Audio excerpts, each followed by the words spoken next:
We're gonna start with second edge 15 from the top, and we're gonna jump.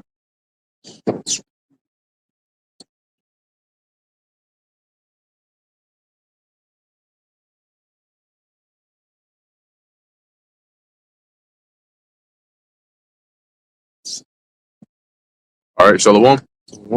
First and foremost, we want to give all praises, honor, and glory to Yahweh, Ba'asham, Yahushai, Ba'asham, Rakak, Kodash. Double honors to the elders and the apostles of Great Millstone. Peace and blessings to the elect. And we out here once again. We're gonna get right into it. As you can see, World War III economic collapse and Bible prophecy, and basically that's what you see going on, right, in terms of the world right now. And there's a lot of you know speculation, right? There's a lot of different insights, points that are being made because everybody's talking about it. At least those that are alert, that actually see what's going on, versus the rest of the world, which Hey, Shalom Akim, Yahweh Shemel yeah, Shabrakatan. versus hey, shalom, bro, y'all about yeah, versus the rest of the world, which is living in this bubble. They're like Patrick from SpongeBob. They live in basically or literally under a rock, like a starfish. But as you see this war with Iran going on, it's pretty much only going to escalate, more and more and more. And now they're saying that there's talks, at least they're saying behind closed doors, with the U.S. contemplating sending in ground troops. All right, because and I was watching a I don't even know what to call it. I guess like a interview you could say with concerning the war that's going on over there. And you have certain people that they bring different points, right? They analyze it, they look at what happened historically. But there's one professor, I forgot his name, but he's like a Moabite looking professor, and basically he was going into a lot of the historical aspects and what he sees happening. But you can see from the angle at which he's mentioning it from, which, Lord willing, when I get home, I'll do a lesson on it. But he knows something. He knows more than the average individual. In fact, Pepe Escobar, when he also talks, you can hear based on how he talks that he knows that there's a lot more at play than just differences and skirmishes between different governments. Because people start to wonder and say, wait, hold on a second. You started off saying that because that's what the host was asking. He was like, "Yo, like the difference between this and the war with Russia and Ukraine is, at least with Russia and Ukraine, Russia has a reason for going and invading Ukraine, right? For trying to regain certain territories that they believe used to be theirs or should be theirs, and they're not just being brash and unreasonable.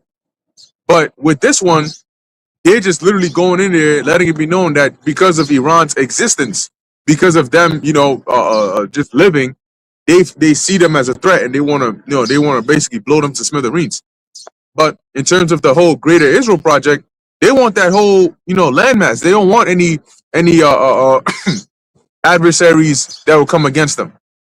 But in the question that he was asking was, what's the actual reason behind this whole war with Iran? They said that it was because Iran had nuclear, their nuclear program that they wanted them to squash. And they said when they went to the talks and the negotiations, Iran, even though these demands were very unreasonable, Iran was like, fine, we'll cut it down. We'll stop. If that's what it is, cool. Well, fine, we'll do that. And then they turn around and bomb them anyway. So going to show you that they admitted, yeah, the deal was on the table, but they still went and bombed them.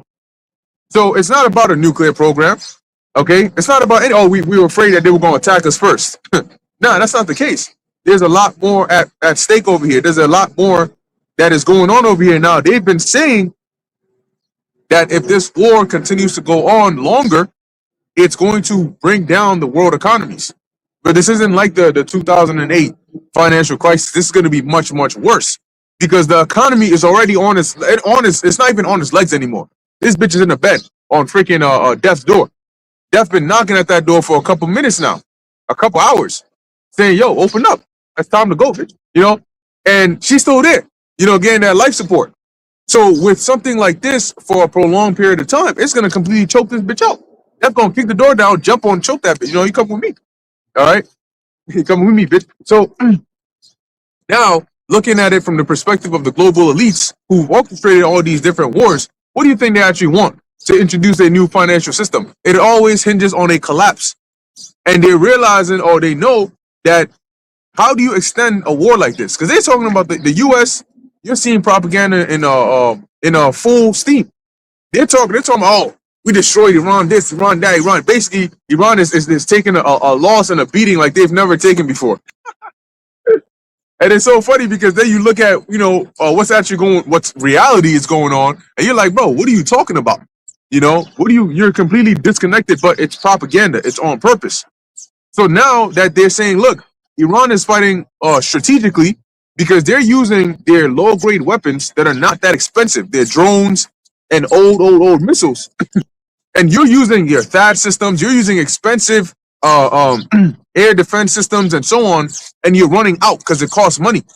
That's why Trump just came out and said how he ordered them to start manufacturing more equipment and artillery, which are expensive. But Iran is being strategic. They bomb your ass and they're going their underground because their mountainous terrain allows them. It gives them that cover, that natural cover. Okay, and they got that Strait of Hormuz on lock, which they said basically, no, we haven't shut it down. But if you try to bring in any U.S. or Israel-linked vessels in there, you're gonna find out whether it's shut down or not. So now the U.S. got to think, well, you claiming to be this big bad bully, and you can just drop bombs every day, but you can't. So eventually they're gonna say, well, if we want to prolong this war, or if we want to win this, quote unquote, which they're not, we got to send in them troops. And we know, according to biblical prophecy, they are going to send in troops. There's going to be a ground war over there in that east. That's the gathering of the nations, and it's going to go on for a while. But what does that do? That war not only prolongs this economic turmoil that's going on, but it makes it worse because more and more countries get drawn in. They're saying, was it Japan, which said that, look, if the strait remains closed, because majority of the oil goes towards Asia. So they're saying if that strait remains closed, Japan has about only 8 to 9 months of oil left. So they're pretty much gonna start going into panic mode. And the more nations get drawn in there, the longer and worse the more devastating it is for the global economies, to the point where it just crashes. Okay, so there's a lot going on there, and I mean, what better to replace it than the B system that's already been in the making? And that's a perfect excuse. Oh, the world economies are dying. We need to switch it up quick. Got to, So there's a lot that we see, on the world stage. But ultimately, it all goes down to biblical prophecy. And what's happening is the world is heading. The Lord is narrowing the path. That Broadway that everybody wanted to take. Guess what? The Lord is narrowing it now, and it all leads to one thing: Bible prophecy. And they're gonna get to the point where they're like, "Yo, we're all seeing the same thing." People that came from different religions, people that atheists, people that were just straight analytics, they're all going to come to the same converging point, and they're going to see the one and the same thing, which is what the prophets have been telling you, which goes back to Ezekiel, I think it's Ezekiel, the 33rd chapter. Then shall they know that a prophet has been among them. They're going to see, Yeah, that's right. The vision is getting clearer. That's right. It's getting clearer. The whole world is going to see, because now you got U.S. generals telling their soldiers, don't be afraid of this war, because it's going to usher in the return, the war of Armageddon, to bring in the second coming of the Messiah. Oh, really? You got people talking about this is going to lead into Gog and Magog, and I'm talking about people that are not biblical scholars, okay, that are not us, but they're talking about this going to lead to Gog and Magog, Russia, and they're linking it with Russia and Iran attacking Israel. Where they hear that from? Okay, so they're not going to come out and say, oh, I was watching the Hebrew Israelites and they said this, that, and the third. But even if they weren't watching us directly, they were watching a product of the work we've done, starting with the elders and apostles on down. Because they may have been listening to some sermon by some Christian pastor somewhere, but where do you think he got that breakdown from? Eventually, word circles up, because guess what? In their churches, people come in there. They ask their pastors questions. A friend of mine was telling me, he's into the Hebrew Israelite stuff. He was saying that this is all in the Bible, the war in Ezekiel. Oh, what do you mean? Let me see that. Hold on. Let me tell you something. You know what I'm saying? Put the glasses on. So you're saying this Russia? I'm do my research. You know what I'm saying? Let God reveal it to me. Then he's gonna go and click it. By the way, send me the link too. I'll use this as evidence. And he's gonna go watch it. He's gonna read. That makes sense. Oh shit. Okay. Next thing you know, now it's in his mind, and now he's slowly getting there talking about it. So they may not watch directly our videos, but the word of the Lord is spreading all around because it's the truth. And now it's so widespread that the whole world is going to be singing to the tune of prophecy. Just you watch.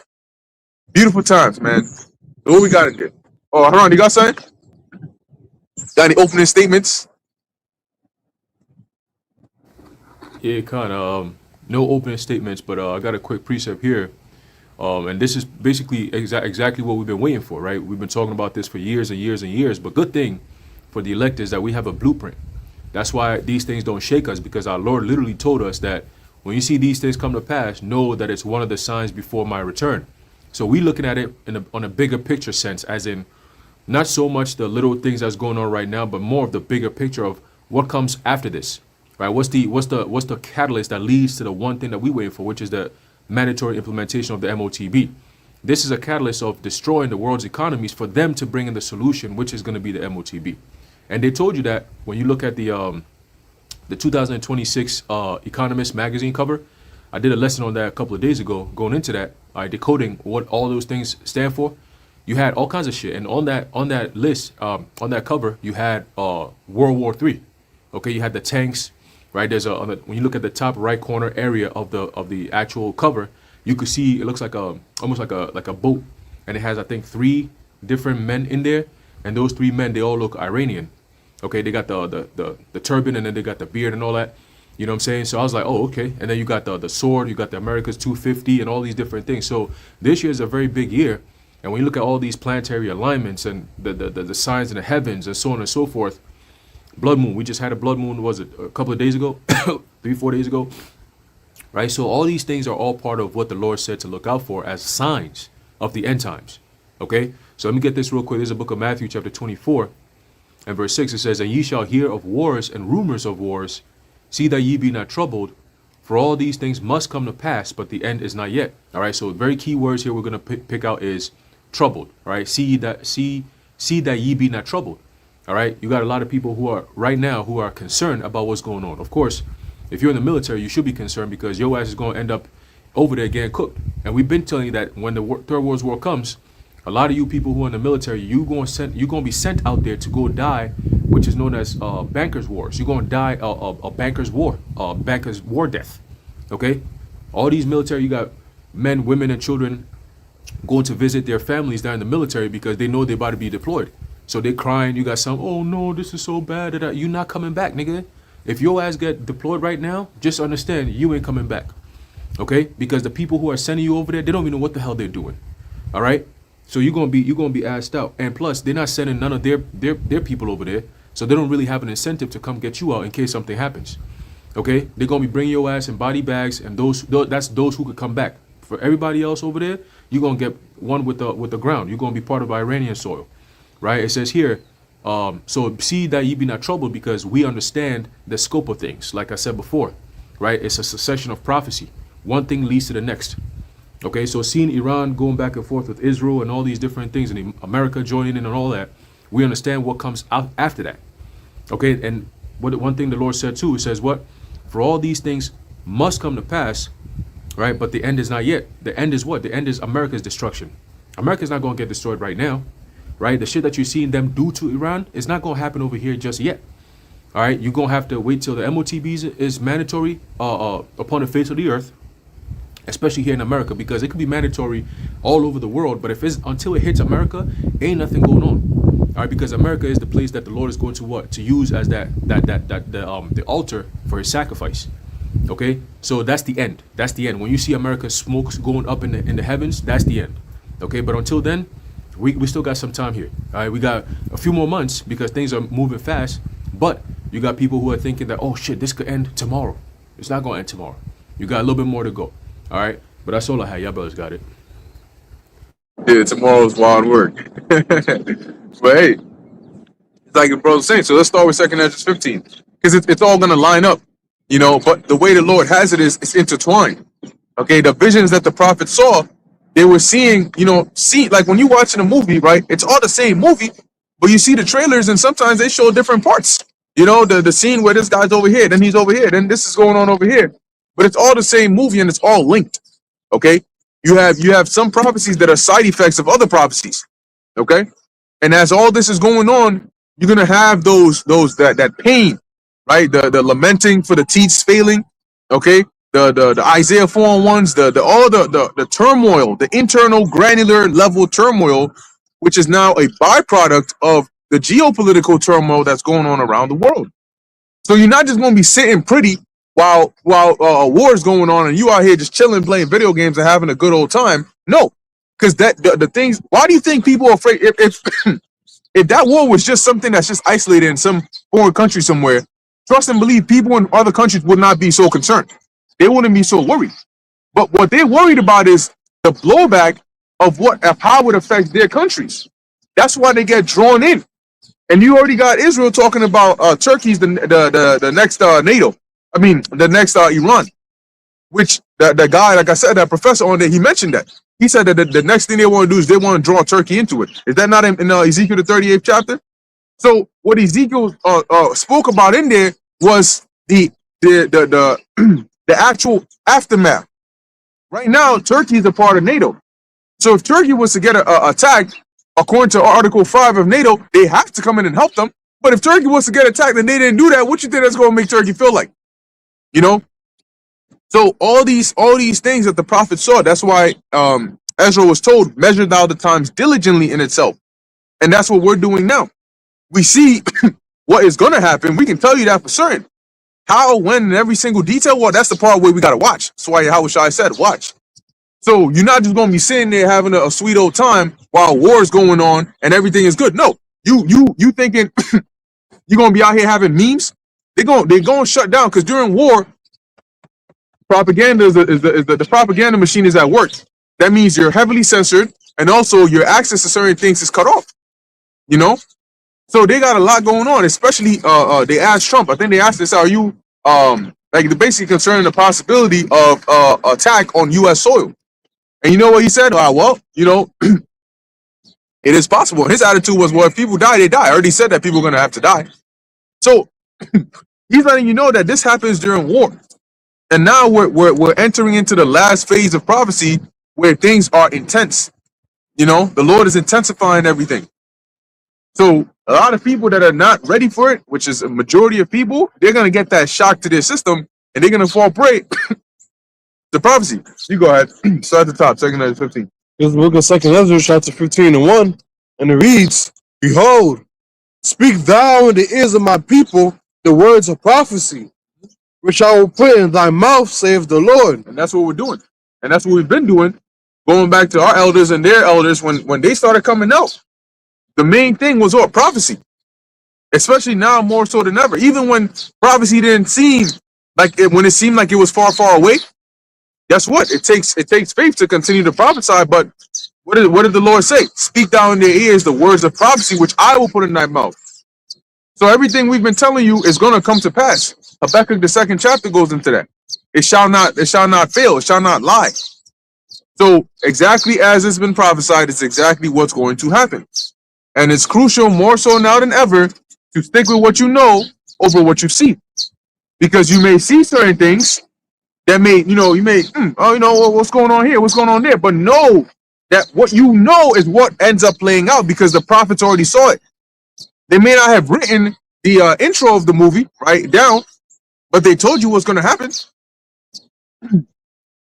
So if they told you, look, here it is. For example, you watching Game of Thrones, they tell you, Jon Snow is going, he's going to live to the end. And then you watch a season where they stab him up. What the fuck? He dead. What you mean he's going to live to the end? The dude is, I'm looking at his corpse right now. What you talking about? But they say he's going to live to the end. So if you know that that's what's going to happen, then even though he died now, it ain't a problem. Because you know that some way, somehow, something is going to happen where he's going to be alive in the end. That's how Bible prophecy works. Lord, sometimes he throws some curveballs in there and he turns the path. Matter of fact, from there, jump to Proverbs 21 and 1, and then we'll come back to that. Because what's going to make ultimately from the low level Trumps, BBs, and all these different footmen of the elites to even the top elites and what they think to do and the orders they send down, what's gonna make them, do the certain things they do. Look, Trump is not privy to the agenda of the elites. Number one. Number two, the elites are not just Edomites. All right, you have elites of the Moabites, you have elites of the Ammonites that are all confederate. Okay, up. When you go up the ladder, and they have their differences and they have their skirmishes, but one thing they all have in mind is total world domination. And so, what's his name? Bill Cooper. Was it Bill Cooper? I think that was his name. He and the author of Behold a Pale Horse. There was a video that came out. This was during the 19 somethings, and he was breaking down everything that you see happening today. And they took his ass out. They said, "Look, my man, you know too much. You got to go." But he was breaking it down. Why they're going to start this war? Who is going to be between? And what's going to be the aftermath of it? Why? Because the Lord has put that thought into their minds. Because it's Bible prophecy. Whether you like it or not, whether you believe in the Bible or not, you cannot refute what the Heavenly Father is doing. Go ahead. This is the book of Proverbs 21:1, and it reads, "The king's heart is in the hand of the Lord." Now, when you go into the Hebrew, the word heart goes back to your mind. Okay? Meaning your mind is in the hand of the Lord. All right? Go ahead. Yeah, lab. This is in the Hebrew. So the mind or the thoughts of the king, which is the ruler, your president, prime minister, even all the way up to your elites, the Lord controls that via his angel. Daniel the 10th chapter goes into that. So he puts those thoughts into the minds of these rulers to say, look, you do this, you do that, you do this to orchestrate the events that happen on the earth. So now, when Trump gives the go-ahead to say send those troops over there, deploy them, which is going to draw in, when they get involved, the more nations get involved, which we're going to go into the scriptures to show it, but the more nations get involved in this war, the more it draws in other nations because their interests are there. And Russia has said, we're not going to sit back and watch Iran fall. Hell no. That's not going to happen. You know why that's not going to happen? Because the mind of Putin is controlled by the Lord. And he already told us what he's going to have Putin do. That's in Ezekiel 38. That's the hooks in his mouth to come over here, boy. You're going to do what I'm going to tell you to do. And you're going to be a guard onto Iran. You're going to be a guard onto those nations. And it says many armies with thee. That region with Armenia, you have your different countries, Azerbaijan and all that. Yep, that's it. Azerbaijan and all that. Guess what? They all going to come down with Russia.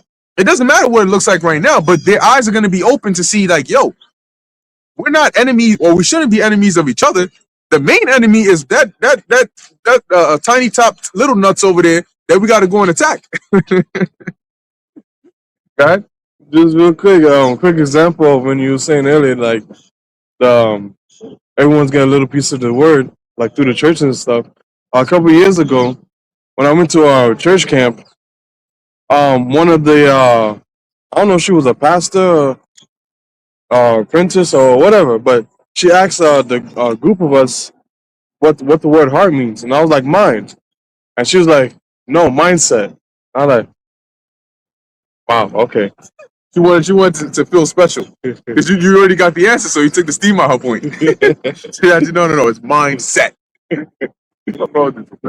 you got it. Continuing, as the rivers of water, he turneth it whithersoever he will. So now, there's sometimes, right, where you see a large body of water, but you can't tell where the flow that's coming into it is actually coming from or where it's originating from. Because you may see it coming from this direction, but you may find out that the source is really from that direction. Why? Because as the water flows, the path of that river or that stream turns, and the water follows wherever the path goes. When you have a waterfall, that's when the path drops, and the water drops with it. That's why it's called a waterfall, right? And then sometimes you'll have it go in circles, and sometimes it'll look like an S, but that's the rivers. As read that part again. As the rivers of water, he turneth it whithersoever he will. So the Lord controls the minds of these different kings and rulers like the pathway in which a river flows. So the Lord is the one who lays the path of their thoughts, and you liken their thoughts unto that water that flows whatever path the Lord has laid out for it. So if he says prepare war, going back to Joel, guess what? That's the path that the mindset of these kings are going to follow. War. That's why France came out and said they're going to increase their nuclear warhead program. That's why the U.S. is now here. It is. You want to stop the war, but you're talking about make more weaponry. All these countries are going to now focus on their military weapon instead of forget the economic stuff. Forget that. They're like, hey, it's going to collapse anyway. Right now, you need to beef up your militaries. That's what they're going to do. Okay, and that's all what biblical prophecy. So we read that in Proverbs 21 to show that the decisions that happen when one country decides to do this and this country does that, and whether they're going to retaliate or at what point Russia's going to join the war officially, and that's all controlled by the Lord. So whether Trump is going to send troops in there or not, ultimately the U.S. troops are going to go up in there. Okay, when exactly is going to happen? Well, that's up to the Lord, because He's the one who's going to put the thoughts into their minds. So now jump back to 2 Ezra 15. This is 2 Ezra 15:2, and it reads, and cause them to be written on paper, for they are faithful and true. There you go. So that's the answer. How you know it's going to happen? Because the words that are written on paper are faithful and true. The Lord said that. He also said in the book of Revelation that these things must surely come to pass, but they are faithful and true, because the Lord who gave these things is faithful and true. He's not going to switch it up last minute. Oh, gotcha. No. These prophecies are going to happen exactly as they've been written. That's how we know, and we have 144% confidence that all these things are going to happen just like that. We're not bugging. We're not stressed. We're excited. We got the mental checklist in our head. You know, the second you see these things going on, a precept is like involuntarily. They just pop into your head. You can't help it. It's like you become like a felon. You just bring forth that's this. Yep, that's that. That's Ezekiel. Like you see Apostle R does that. It's to the point where you can't even, go to these precepts. All you can do is Ezekiel, Isaiah 30, Isaiah 34, at Jeremiah 49, Jeremiah 50, Jeremiah 51. You can go on for days just listing where these are, because the word is within us, and we know, okay, this is this. Revelation 20 is going to come to pass. They're going to come up in there. So we know the Lord has increased our understanding of the scriptures, and that leads into Isaiah 33:6. That's why we're stable, because we know what's happening, why it's happening, and what's going to happen after that, and what we got to do. And just real quick. Hey, that's why Isaiah 13:12 says that the Lord says He's going to make a man more precious than fine gold, right? That preciousness, right, comes from that stability that we have, because you're not just mentally and spiritually stable. The Lord says He's going to feed us, right? He's going to provide us. He said, make no provisions, all right, for thyself. Don't worry about what's going to happen in the future. I got that. I'm the one who's bringing the future, right? So you don't think I'm going to take care of mine elect, my cluster, right? He's going to take care of his remnant. There's a reason why they're going to be preserved for Yahushua's return. We have to be preserved. See what I'm saying? And Yahushua's days, all right, in the heavens are shortened, and he's about to make his return, because if not, there'll be no flesh that's going to be saved. When you look at how Esau is moving, that's the only way, man. That's the only way. Time has to be sped up to short these devils from accomplishing whatever goals that they want to accomplish. Okay? So yeah, man. But you got it, bros. So yeah, finish that second verse. Oh, you were actually going to say something. Oh, come on. And it says, for they are faithful and true. And we know the Lord is a man of his word, because he has no reason to lie. When a person lies, they're really afraid of the person or the outcome. But the Lord created us and the outcome. So he has no reason to ever go back on his word. Beautiful. Matter of fact, yeah, finish that second verse and then jump to okay. So jump to Joel, the second chapter. Joel 2. And see, like I said, today most people turn on the news, and a lot of them are not listening to your CNNs and your MSNBCs and all that. They don't want to hear that.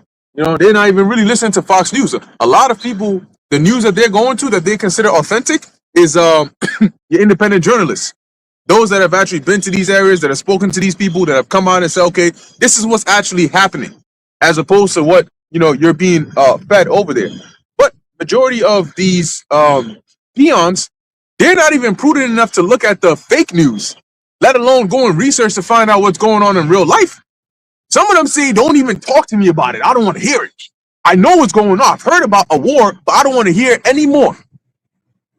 Okay. I was talking to this chick. She said, um, she said she doesn't watch the news because she doesn't want to accept reality and she likes to live in her delusions.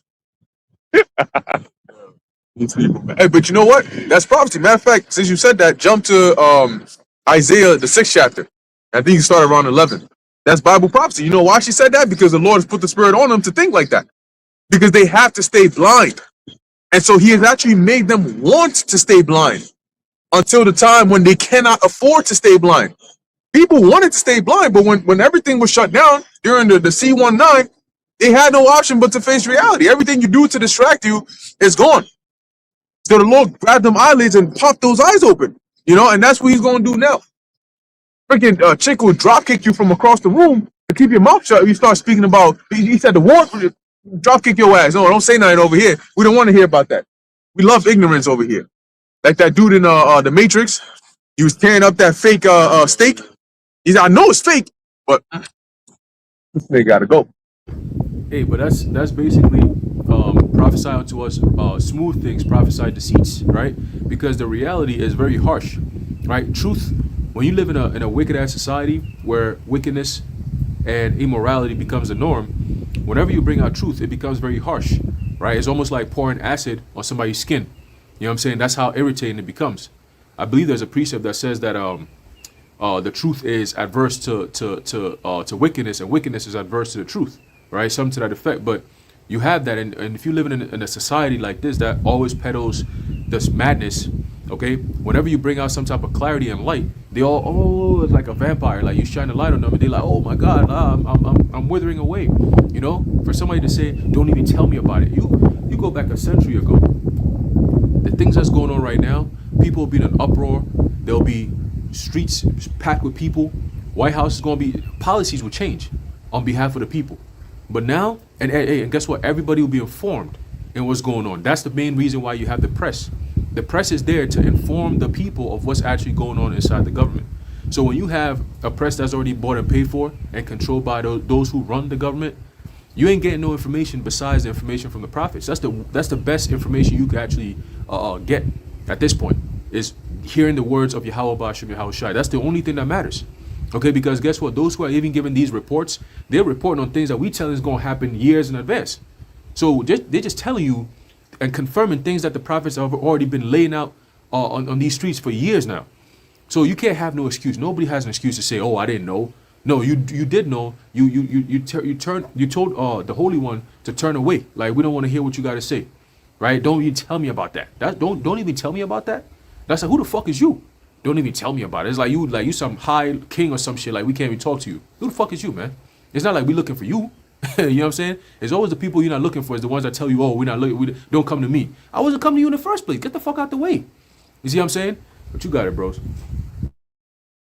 Yeah, it's like that ugly chick with a cute best friend. You try to go talk to the best friend. Nah, she not interested. Bitch, ain't nobody coming to you.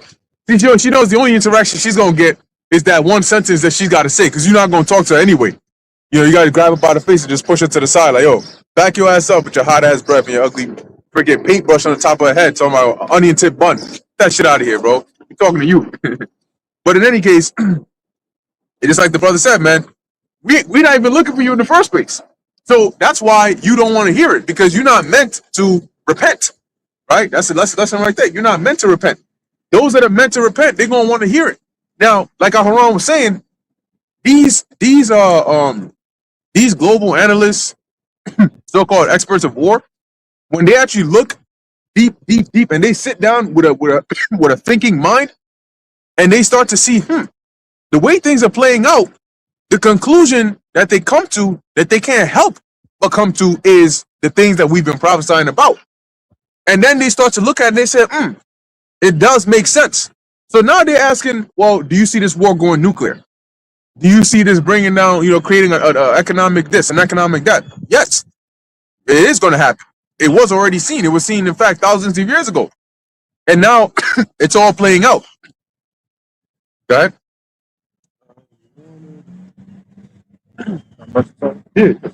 Yeah, what you just was mentioning essentially is like, I don't remember exactly the wording word for word, but at the end of Batman Begins, when him and Jim Gordon was talking on the top, he was Jim Gordon was like, "What about escalation?" I was like, escalation, yeah, we buy semi-automatics, they buy fully automatic. So basically, being able to basically have a level playing field with the other person because like they have a one up on you, but we also got to level up as well to match that as well. And then Jim Gordon was like, and you're pretty much wearing a mask, jumping off rooftops. So you're the next escalation. So it's like if you're doing this, what else is the villain gonna find to like match what you're bringing? And then that's when he showed him the card, and then that's when it goes into the Joker and the Dark Knight. Basically, you know, to match like, hey, you're crazy, you over here with a tank jumping off rooftops and stuff. Here we got a guy with a mask doing a whole bunch of craziness. But that's to what bring the level playing. Yeah, like Haran was mentioning earlier, that Time magazine cover is like the modern day Illuminati card games, you know, because they had it all on there, right? They playing different cards right now. Okay, but to the point that you made about them not wanting to hear this word, that's okay. Let's read that in Isaiah 6. This is the book of Isaiah 6 and 9, and it reads, and he said, "Go and tell this people, hear ye indeed, but understand not. Mhm. See ye indeed, but perceive not." Yeah, so they actually hear the words, but they don't understand what does it actually mean? Why is it important? So because of that, they say, "Don't tell us." That's also in Isaiah 30. You know, like Aharon mentioned, prophesy unto us smooth things, prophesy deceits. Don't tell us about the right things and the things that are going to happen. We don't want to hear that. But you know what? They're going to be a part of the same people running from sea to sea looking for answers. When your gas prices are going up, you're going to want to know why, right? And then you're going to find out that it all goes back to the same thing we tried to warn you about before. When food prices go up, you're going to want to know why. When your electricity bill goes up, you're going to want to know why. When your power goes out, you're going to want to know why. You know? So they think that by knowing more, it's just going to be more scary. But bro, how do you prepare? You prepare by knowing more. But you know what? Like we're reading over here, it's not meant for certain people to know more. They just meant to feel. Go ahead. Make the heart of this people fat. And that's their mind. And making it fat means the Lord is making it dull. Okay? He's basically closing up their part of their intellectual, their spiritual intellect for them to be able to understand and perceive what you're saying. Why it's important. Go ahead. Hey, that's why in 2 Thessalonians it says that the Lord is going to give them unto a strong delusion that they should believe a lie, right? That's equivalent to making their hearts fat because if you're under a delusion like the example Imnad gave about the person he was talking about, right? She literally used that word, right? I have people in a family that say the same shit. You know, oh no, the world is too scary right now. Just leave me. I want to be in my own bubble. Like, why would you want to be in a bubble? You can't say, oh, I want to be in my bunker or something. Nigga said bubble. Like, a bubble could be popped. And if it's popped, you the victim now. See what I'm saying? So why would you not say, nah, I want to be in like some type of safe haven? That's where we at, right? The name of the Lord is a strong tower, right? The righteous, here you go. You know what I'm saying? We go right in there and we're safe. You see what I'm saying? We just slide right up underneath the name of the Lord and boom, that's safety right there. And it's like a dream that I had a few years ago about how it was like a bunch of people, like the elect. It looked like the elect was in this huge house, and it was like sun was going down, and it was kind of like, yo, everyone needs to make sure you're here before the gate closes. And I remember running, like I left everything. I was like, I think I was on a bike or some shit, and I threw the bike away and I started running, like super speed, running like on some Usain Bolt shit. And then as soon as I started getting closer to the building, I saw the door starting to close, and I slid right underneath last minute, right underneath that shit, and I made it. You see what I'm saying? And the door closed. And I saw everyone, brothers, sisters, everybody was there. I was like, oh shit, like, yo. And I was like, the shit that's going on out there, y'all don't want to be out there. You know? But that's the safe haven. That was the only place I could think about to go. And that's, for us, is the Lord. But for everybody else, who's it going to be? Right? Once that bubble is popped, who is it going to be? Remember, the judgment that's coming, it's not coming for that bubble that you're in. It's coming for you. So regardless of where you're going to be at, it's still coming for you. So you could say, oh, I don't want to hear it. I want to stay in my bubble, or this and that. That's just for a little bit of time. You see what I'm saying? But you don't have a security that you can go into and say, oh, this is a safe haven. I'm good here. You're not. And that's how people going to get fucked up, man. All right? You got it, bros. Yeah, Lord gonna pop that bubble. You got it. And make their ears heavy and shut their eyes. These they see with their eyes and hear with their ears. See that? So they're not gonna be able to see, and that's their spiritual eyes. because they can visibly see and they can physically hear, but they can't, perceive and understand with their spiritual eyes or their spiritual senses. And that's deliberately done by the Lord. You know? Yeah. I do not. Yeah. It's all good though. It's all good. Yeah. Go ahead. Good. and understand with their heart, and convert and be healed. Yeah, and convert and be healed. So the Most High don't want to heal him. But, why would God do that? He created everybody. So what? He can still do what he wants. You know? That's the Heavenly Father. Revelation 4 and 11 goes into that. Everything was created for his pleasure. So what pleases him is what he does. But he can't do that. What you mean he can't do that? Not even the angels tell him he can't do something. How Shah don't even say, Lord, oh Father, you can't do that. He's talking about you can't do that. It's like a worm right there saying, no, you can't. You about to step on it, you can't do that. And what's going to stop me? God? Then said I, Lord, how long? And he answered, until the cities be wasted without inhabitants, and the houses without man, and the land be utterly desolate. There you go. And that's going to be by way of that destruction. Okay? So the Lord said they're going to stay in this state of ignorance, this state of, having their minds closed from salvation, from deliverance, until the destruction comes and hits them. It's like the Lord chaining them, somewhere to where they can't leave or, let me read that. So it says here, there's a breaking news. U.S. military industrial complex agrees to quadruple bomb production as Operation Epic Fury rages on. So does that sound like an operation that's going to end anytime soon? And it sounds like Revelation 12 and 12, right? They shall come down with great wrath, great epic. They're synonyms, right? And wrath and fury are synonyms. So it's all biblical prophecy anyway. And we're seeing it happening. Now from there, what was that? Isaiah, right? Yeah. All right, now jump to Joel. Because it's all in the scriptures. It's all in the scriptures. Got it? This is Joel 2 and 1, and it reads, blow ye the trumpet in Zion, And then jump to 20. and sound an alarm in, Sorry, one jump to 20. oh, okay. And sound an alarm in my holy mountain. And the alarm that we're sounding right now is by way of this preaching. Right? In the ancient world, it was through the trumpet, which was really a ram's horn. But now we're sounding that through the warnings that we're speaking, right? Through our words, and then the unicorn, okay, which i.e. known as the internet, is sending it forth. So people can hear this warning. So basically the Lord is saying, give them warning. Go ahead. Let all the inhabitants of the land tremble. Tremble is when you tremble, you're not just afraid. Because you could be afraid and not tremble. Right? You can see somebody, damn, this guy's dangerous, but you're still ready to hold your ground. So you're scared, but you're not shook. Trembling is you are paralyzed with fear. You're literally terrified. Okay, so the Lord is saying these people better be ready to tremble. Go ahead. For the day of the Lord cometh, for it is nigh at hand. That's what they're talking about.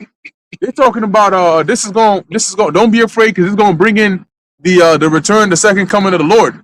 When they see the Lord coming with his second coming, they're going to be even more afraid. Say, well, I didn't expect. That's not the Jesus I was looking forward to. No, the Jesus you were looking forward to is a painting in the Roman Catholic Church somewhere. The real Messiah, that's him. So go up there. What was it saying, second address?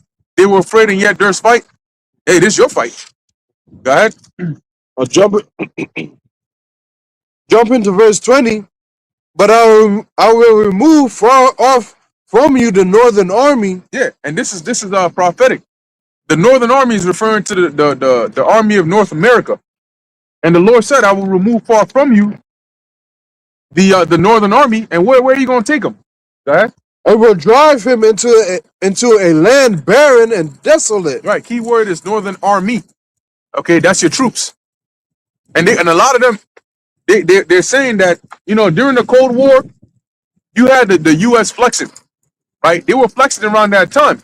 And what they did, one of their main strategies was they haven't really fought a war in a long, long time. So one of their main strategies were deterrence through fear. We're gonna drop a massive attack on your ass on nations that we know don't have the skill to defend against us, and we're gonna use that as propaganda and fear to put everybody else in line. Now you better stay in line before we come over there. But what happens after the first and second blows when they actually survive those first two blows and they realize this nigga don't actually hit that hard? That's when they start to hit back, and they're like, "Oh, God, he ain't really all that," and that's what they're seeing now. So a lot of the U.S., yes, they do have a strong military might. They do have good heavy artillery, but they're not invincible. And the scriptures say that the men of Babylon have forborne to fight. A lot of them have become cowards. You got them on TikTok talking about, I want to go back home. I'm not trying to go and die in Israel. Nigga, you gonna go die over there. You know? At the end of somebody at the end of Just to add on to what you're saying, just to give like an example. Imagine you going to a gym or whatever, and you hear a guy hitting a bag. He's just like, and it's like, oh damn, like you have to look over it. You hear him like, oh, what's going on there? You hear him hitting the bag hard. You hear the every time, so it's like it's getting your attention. It's like, yo, he hits you. But then imagine you actually see him get in the fight, and then it's like, yo, somebody who thought at one point, it's like, yo, this guy hits me, yo, I'm out. But then you get hit by him a couple of times. That kind of reminds me of Rocky 4 with Ivan Drago. There was that one hit that Rocky gave. I remember it always makes me laugh. The Jake laugh. I'm not the Jake. The guy who was with Apollo. When Rocky rocked him, he was like, "He's cut, he's cut," and then you see like the Russian's cut. It's a bad cut. And then after he got stunned like that, even Ivan was like, "Oh shit! Like what the hell was that?" And then Rocky just started knocking him, started hitting him. But then that's like, what was that? Joel the 3rd chapter. Let the weak now say I'm strong, because it's like, oh.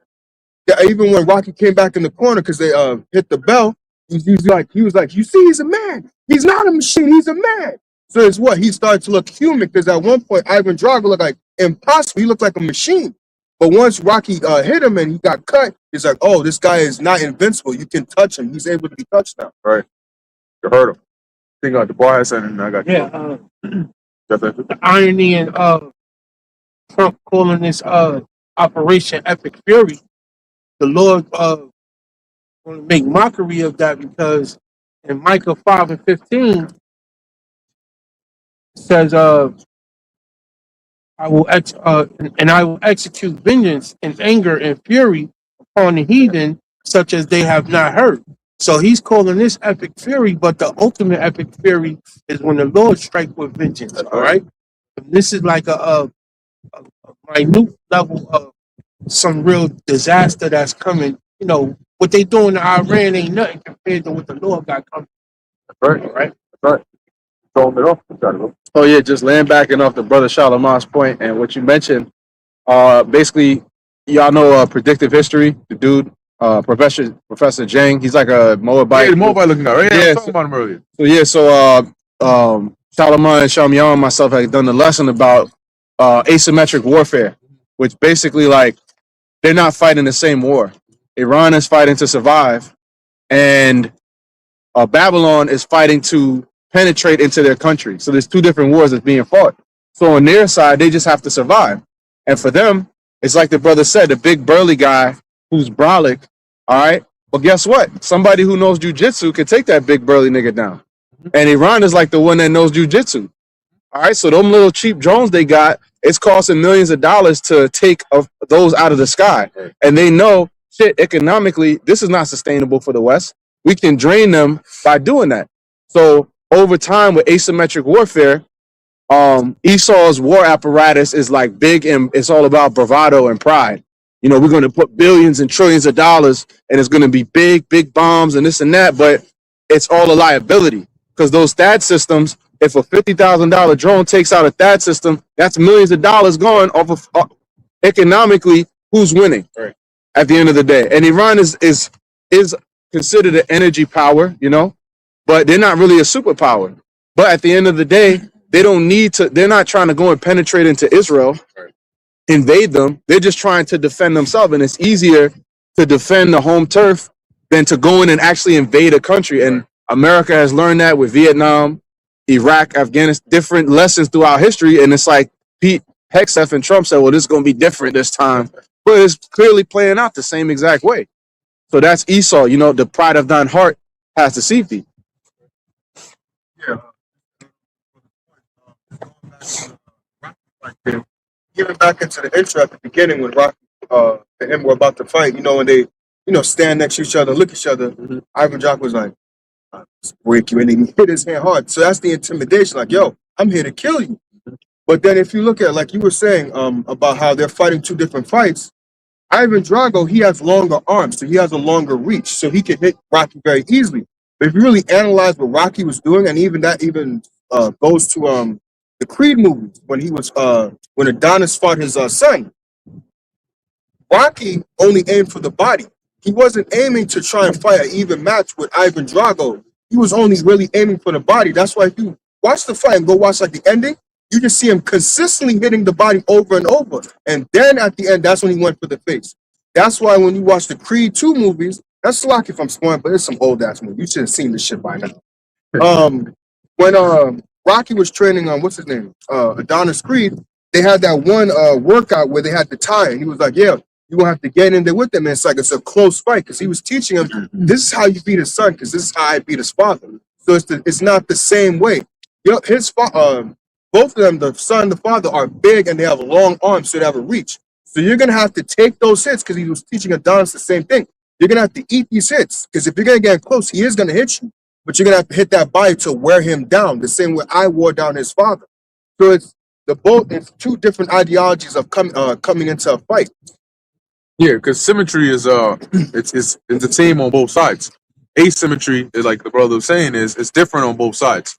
So like he said, yeah, it's the same war, but they're fighting it from completely different perspective and completely different strategies.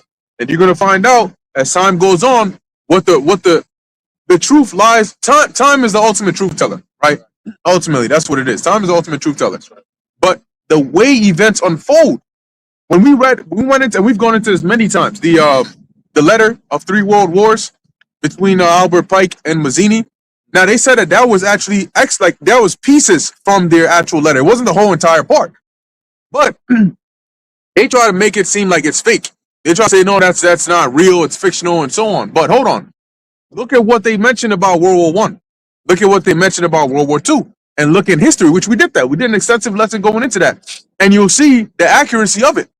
So no, it's not fake. That's to deter you. That's a deterrent strategy. But in actuality, that is real. Okay, that is their plan, and that is what they are setting in motion now.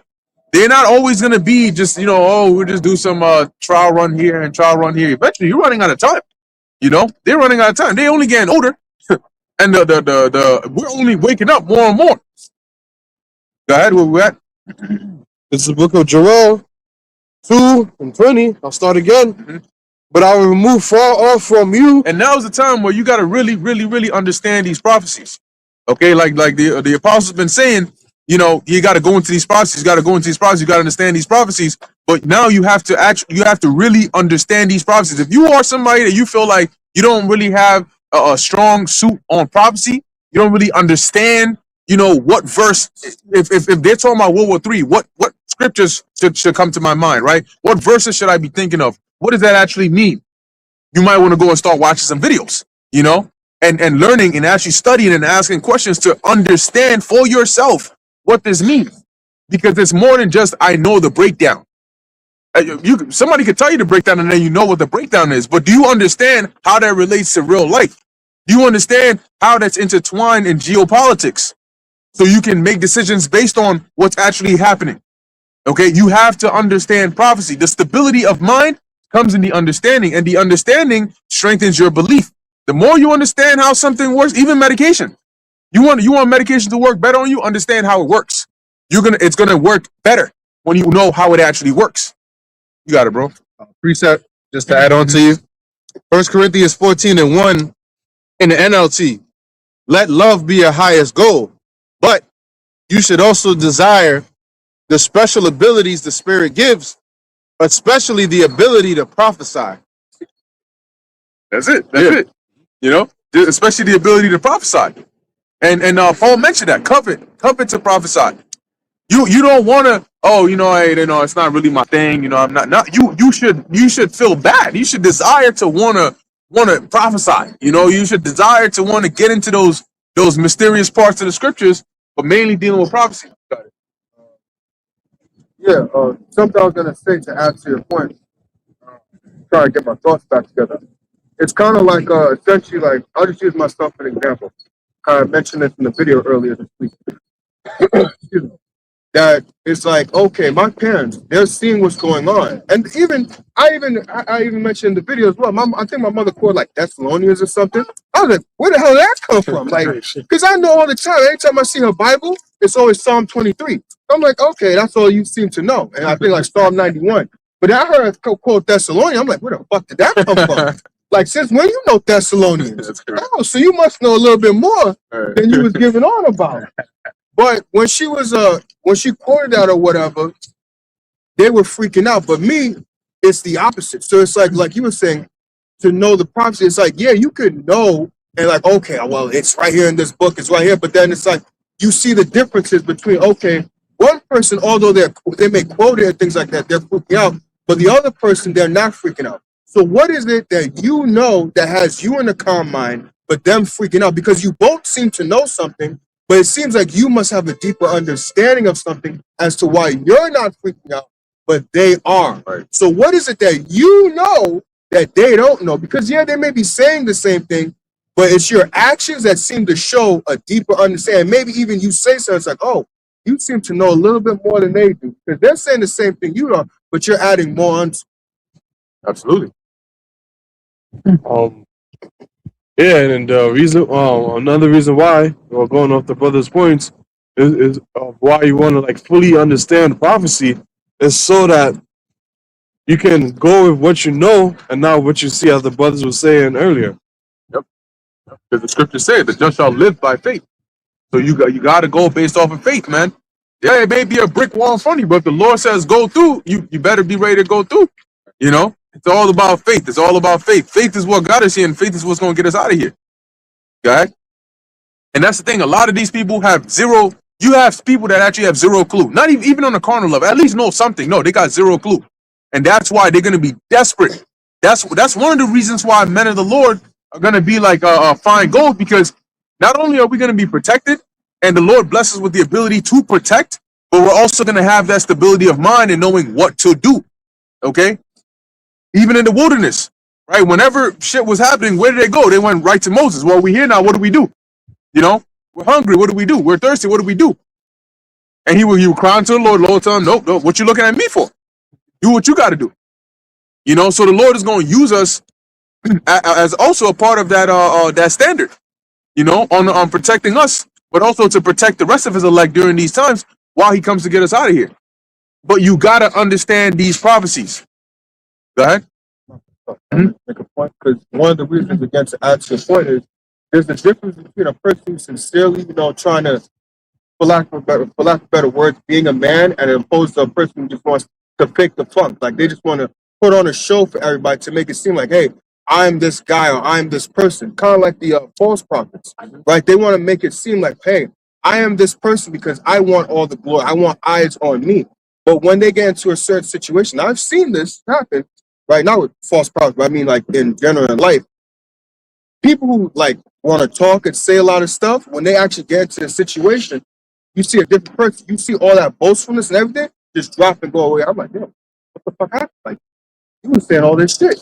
But a person who's more level-headed, calm demeanor and things like that, a person who is truly about it and things like that, you see that when the situation arises, they know how to handle things, and they know how to go about things, and know how to go about things the right way. Because really, they were building themselves up, not for the outward appearance, not for everybody else, but for themselves to be built up, for them to truly know how to deal with situations when this situation so happens to arise, as opposed to, hey, everybody, look at me. Right. And then now when a situation happens, you over here like, I'm talking to me. I don't know what you come to me for, but you put on this show in front of everybody that, hey, you know what was up, you know what you were doing. So now the time calls, step up. You were talking and saying all this stuff. Time to step up. Show who you are. Okay. But but the actual men, what? They're actually gonna show up to be bold in those times, and it's not gonna be a fake thing. That's not anymore? Yeah. The movie Star Wars had Obi-Wan and Yoda. They were like people who were learned men, Jedi prophets or what have you, and they carried themselves in a way different spectrum as every other character. They was well like poised and like not rushing or panicking in any situation, even during death. Obi-Wan Kenobi was about to get killed by Darth Vader. He just let it go because he knew what's to come after he go. He gets stronger, and that's what it is for us men and us men who have the spirit of prophecy on. We know this Bible to be true and we faithful in it, and we know that there's nothing that Esau or their snares could do to us because it's only going to make us stronger in us dealing with what we deal with as far as transcending if we have to be taken out of here. Because for us, one of us to have to die on the guillotine, it gives a sense of power to the other prophets. Like, okay, this is real, and we got somebody who actually put their life on the line, became a living sacrifice Yeah. for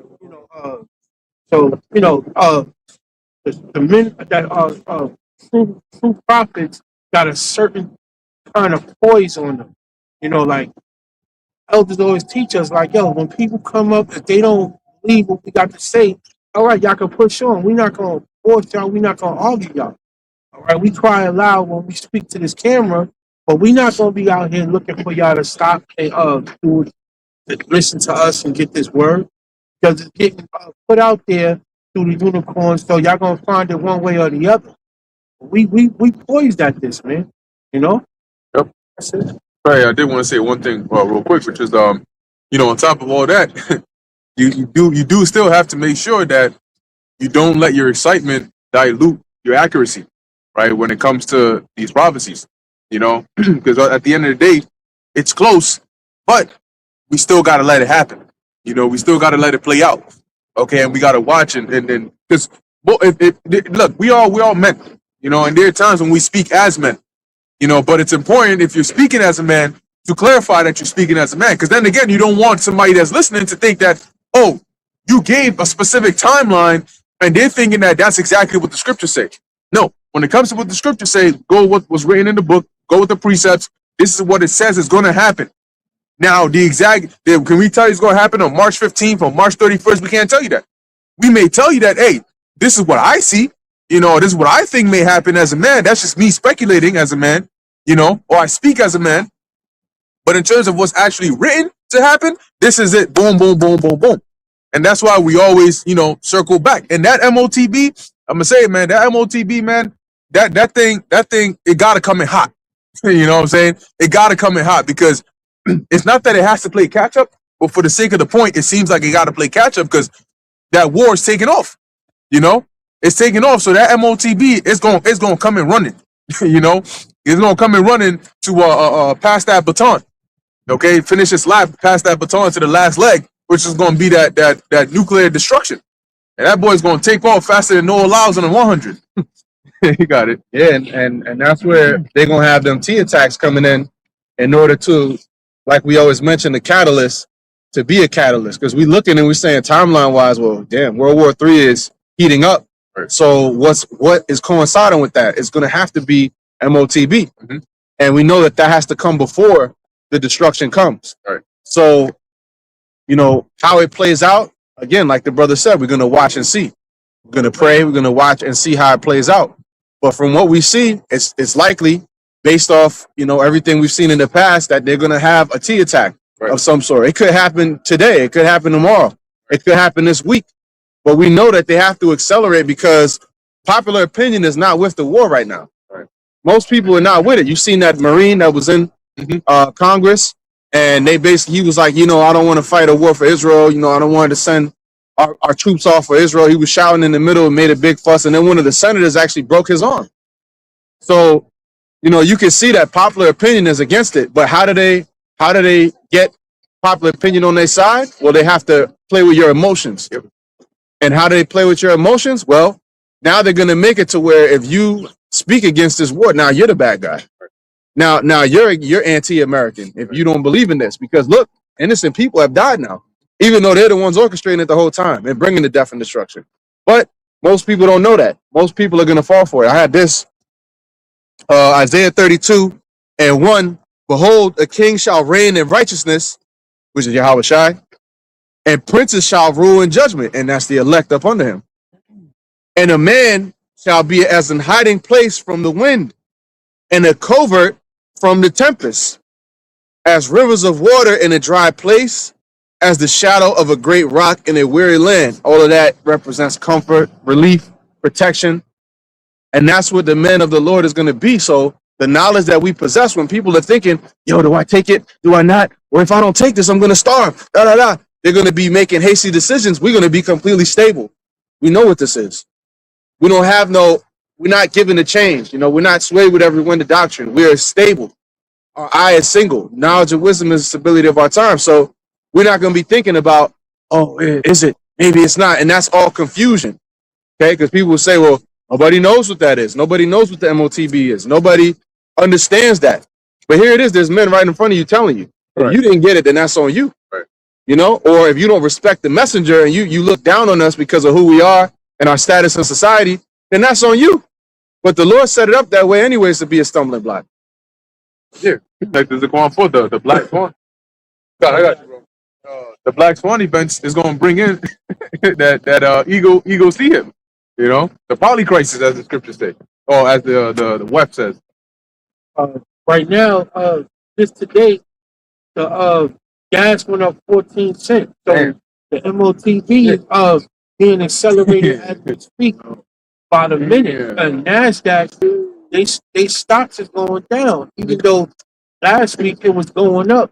As soon as this happened, it started going down. People trying to buy out right now. So when we deal with economy prices like that, when every day the price for oil is going up, you're going to see that the stock market is going to crash, man, and the MOTB is going to be introduced. Yep, they're going to bring it. You guys saying that, Ron? Okay. Yeah, and just like you were saying, when you right now, this is what the seventh day. This is the seventh day since they started that, because they started last Saturday or Friday night into Saturday, and now we're pretty much at that point, and you can already see in this 1 week. Now they gave some estimations. You had some economists that were saying, look, 25 days, and you're looking at things that are completely out of control, because the problem now with when you deal with like the Gulf states, they're not the only oil producers out there. Okay, the top goes to like U.S., Russia, and you have other countries that also produce oil. But when you go to these Gulf states and the crude oil that they bring forth, the crude oil in itself it's valuable, but in order for us to use it the way that we need it, it needs to be refined. And so that's why they have their oil refinery plants and so on and so forth. Now, two things. One, with the closure of the Strait of Hormuz, it's not just things that are not able to leave that area, but there's also things that cannot come into that area. And there are a lot of those countries there that depend on imports of food to feed their population. And and then they export our oil. And for the majority of the time, some of these countries here, they've had deals with the U.S. Oh, we'll sell in the petrodollar. We'll deal with the petrodollar, and you give us that protection. U.S. said, well, now you ain't getting no protection. Sorry, buddy. We placed them over there, but in reality, it's really to protect these one group of people right here. So they're gonna start to feel the pain. Now they're already saying that majority of those oil producing countries in the East, they're gonna need to file for force majeure, which is basically a way to not be held liable for not producing on your end of your deals or contracts that you have due to some natural disaster or something that you can't control. And they're saying that a lot of countries already do it. Iraq, they said, already did it. Kuwait is about to do it. And then on top of that, they're going to cut their oil production because the rate at which they produce oil, they can't store that in their actual lands. Okay? Because usually what they would do is they would produce it, then they would throw it onto the ships, and the ships would carry it out and transport it to the rest of the world. But they don't have enough space over there to actually store all that oil. That oil. They can't store all that oil over there. So now they got to cut production. And they're saying that this chain is a momentum-based thing. Okay? So now if you have momentum, this kind of momentum that say was built over the span of weeks to months to get everything flowing at a nice, good, decent pace. Even if you stop the momentum for 2, 3 days, it's still going to take a long time to build up that momentum right back again. And that's what they're saying is a very dangerous thing. And it doesn't seem like this war is really trying to slow down. If anything, the slowdown point would be an escalation, but then like a constant pace for a while, right? And that escalation being sending in ground troops, okay, and then having that be the main back and forth for a period of time until the next major escalation. But while all this is going on, the economy is getting blasted. All right, and your oil, pharmaceutical stuff. People, when they think of energy, they think of some nuclear power plant. They think of some giant nuclear fission factory somewhere. That's when they hear energy. That's what the average individual thinks about. Bro, your car uses energy. Everything uses energy. Basic science class will tell you that everything uses energy. They'll go into the joules and the watts and the different kinds of way energy is measured. But the factories that mass produce the things that end up in your store, they run on energy. Okay? The diesel that the trucks that use to transport things to your store, guess what? They use gas. The same gas that comes from the refined crude oil that is being exported from these countries, they use those. So the fewer you have of these goods, the more expensive it becomes. That's the whole concept behind the demand and supply. Okay? The fewer of something, the more expensive it becomes. So when you start to shut in all of these you cut and shut in the oil that's being exported by these countries because of the closure of that strait, or their refineries and plants being hit, you're now starting to cause more pressure onto the world economy, which is already on its, like I said, it's on its deathbed. And now you freaking DDT in this bitch, you know what I'm saying, doing power driving this, you know what I'm saying? Take the bitch off the bed and slam her on the floor and throw her back into the bed. What do you think is going to happen to an economy like that? She's gone. Suplex. Yeah. You mentioned about how they're going to escalate things and then it's going to stay stagnant for a while. That's with the inclusion of the ground troops coming in, right? That's also going to open up the door for them to usher in the draft because when you look at the war with Iraq, and Iraq is considerably smaller than Iran, right? When you look at it on a geographical standpoint, most of it is a lot of desert areas and stuff like that, but still, in order to have ground troops to go fight on foreign soil where these people don't even have that kind of training to go, they're going to need a whole lot of bodies. It's not going to be a matter of, we're going to send 50,000 troops over there. Nah, they're going to require at least 1 million. That's at least 1 million because Iran is big as shit. So you look at the actual geographic terrain itself. Look what happened in Afghanistan. Look what happened with Iraq. All right, so they're gonna send all these, and back then, remember this, back then these niggas wasn't as soft as they are now. You got all these rainbow color niggas. Why do you think Hexeth came in last year talking about all these niggas gotta go? Because they understood that eventually they're gonna have to send niggas up in there, and they can't be sending these dudes that are scared. They got fingernails painted, hair looking all kinds of crazy. You know what I'm saying? Like the military is like a lick. You know what I'm saying? You just gonna go in there and then you gonna get all these benefits. You gonna get you gonna become a veteran and then you gonna get all these protections and extra services. Nah. They don't have enough people, all right? The military reserves is not enough. So they're gonna have to bring in the draft. That's where you're gonna have a lot of men, women, and if you're 18, they're gonna send your ass overseas to go fight this war. Okay? And guess what?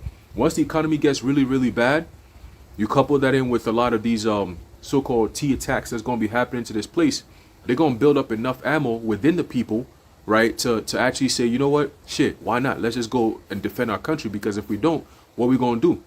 A lot of people are gonna look at the military as a means of actually making some form of income as well, because of how bad the economy is gonna be. Remember, this is all strategic. In order for them to actually get what they want, these elites, they have to get the military on their side. Okay? And when you have about 75% of the military on your side, it's game over, man. It's game over. So you're gonna have a lot more people volunteering to join the military simply because they don't have real jobs. All right, ain't no jobs. AI is taking over your jobs. There's nothing else to do. You're just gonna be sitting on your ass doing nothing? No. So people going, the dummies who have no idea what the hell is going on, they're gonna bite the bullet because they're gonna come with incentives. They know people don't want to fight this war, so they're gonna have to come with incentives. They're gonna come with, you're gonna be in your house. you're gonna receive a letter in the mail saying, "Yo, you've been chosen to be drafted to go to the war. Report here, blah blah blah blah blah on this day, and we're gonna go from there." And if you fail to do so, you know what I'm saying? There's going to be penalties. There's going to be consequences. So a lot of people are going to end up in a draft that they don't want to go to. That's why Scripture says the men have forborne to fight. They're going to resist. Like, nah, I don't want to go. But nigga, some people, I believe there's I don't know if it was the driver's license thing. Once you get a license, or if you become a citizen of this country, there's like a form. When you fill it out, at the bottom of it, it asks you, you know, in case something happens, you're going to donate some type of organs, right? That's one. I think that's on the DMV shit. And then also, in case something happens, you're gonna be drafted. You're gonna be in the freaking war, right? So you got a lot of people here now who have signed off on that, but they don't have any intentions to go to war. But because you signed that, you're gonna automatically be drafted, man, and you're gonna have to go. If you don't go, they're gonna have to find a way to get you to do something else. You see what I'm saying? All these benefits you've been receiving, and now you talking about you don't want to go to war. You're gonna have to go, man. So a lot of people gonna end up in that war reluctantly, but they're gonna have to go. And that's all what cannon fodder, man. You wasn't listening when we was telling you all these things. You got females, Jake chicks.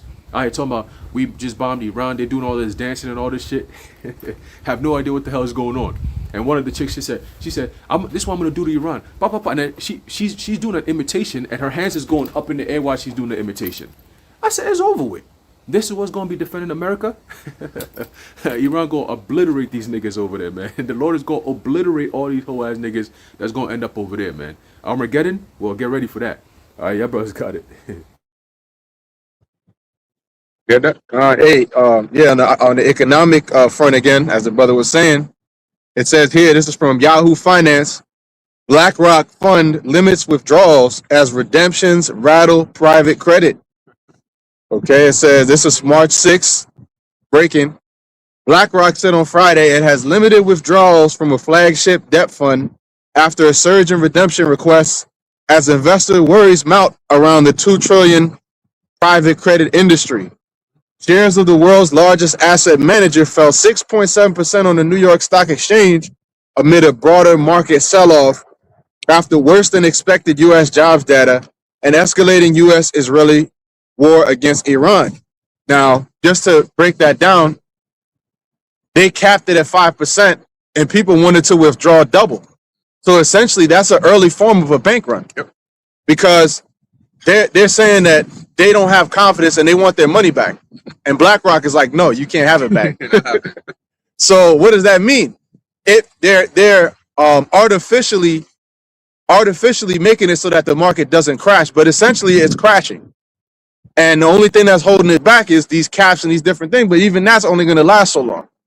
All right, because then what's going to happen? People are going to panic more. They're going to say, well, why can't that happen? And that's just going to feed into it even more. Why can't I have my money back? You know, you didn't have a problem taking it from me, but now that I want it back, it's a problem, right? So that's a sign that their liabilities are more than what they actually have, right? So that means that's a major blaring sign of economic trouble. All right, how ye inhabitants of Maktesh. Right. Takes is a Hey, There you go. Finish your point. all it takes is a panic for the stock market crash in order for MOT to be introduced, because all the looting and all the money is not going to make any sense, because people are going to take the thing with it. They're not going to look for the process of purchasing things any longer. So when martial law is declared, the new form of how you get things is due to that one currency situation. So, if you got money right now, it ain't gonna mean nothing. All right? Whatever money you got in your pocket is not gonna mean nothing when martial law is declared. Understand? So that's when the faith kicks in. Because when you can't go to the store and you out of food, all right, how you gonna get it?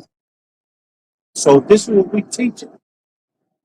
Build your faith up now, because we don't have the time to come out here to teach you what to do in when the emergency happens. We're not going to be out here. So all you could do is just try to, work on your salvation with faith.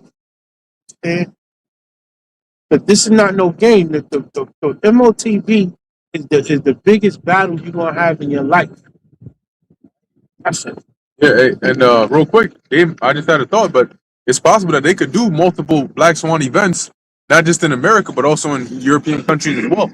You know, as a means of you know, if they because if they say that a lot of you Muslims around the world they've called for jihad, and now they're not just in the U.S. but remember in Europe you also had an influx of so-called migrants going on in there.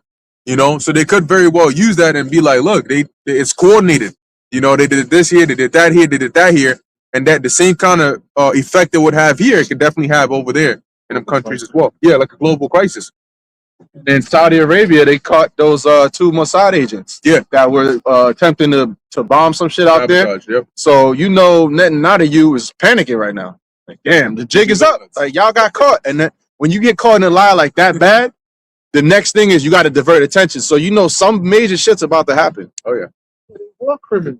you got it, bro.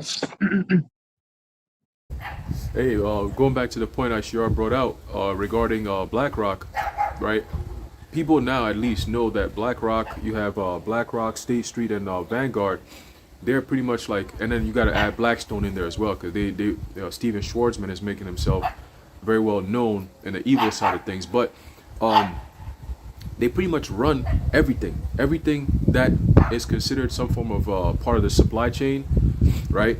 BlackRock has a role to play in that. They have shares, right? Because nowadays everything is all about shares and shareholders and all that. That's what's called shareholder capitalism. Okay, so they pretty much have control over everything. When you look at food, they control that. The trucks that brings the food, they control that, or they have shares in that, huge shares in that. So that means they have a say in how those operations are handled, right? Even medication, airlines, vehicles, right? Whatever, hotels, right? Buildings, money, banks. They have a hand in all that.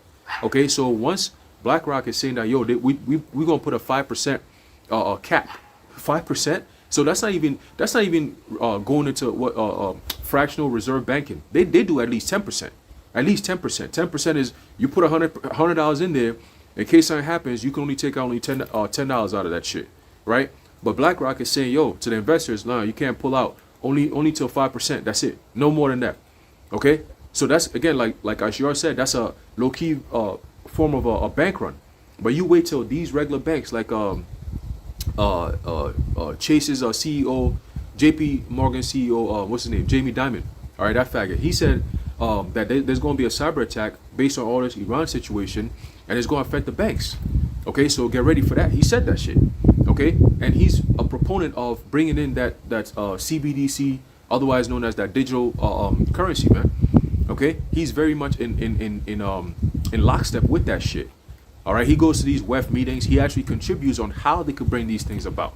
Okay, so they're doing what they got to do. This nigga was on a call, and he was pissed about people working from home. You know what I'm saying? And he was complaining about how people are working from home. So they're showing you their mindset, right? This whole, we have to bring in AI. AI has to come in and help everybody else. AI is doing nothing but destroying everything, man. In order to build AI to actually function in a sensible manner, they got to build up all these data centers, and all these data centers, they saying is going to be worth, just one data center is going to be pulling at least, what did they say? They said a million homes, a million customers' homes power that they're going to be using for a million homes is going to be equivalent for just one data center to function. How is people going to be able to survive some shit like that when all your bills are going higher and higher? How are you going to be able to do that? This is all part of the squeeze, man. And JP Morgan and them, they all part of that squeeze.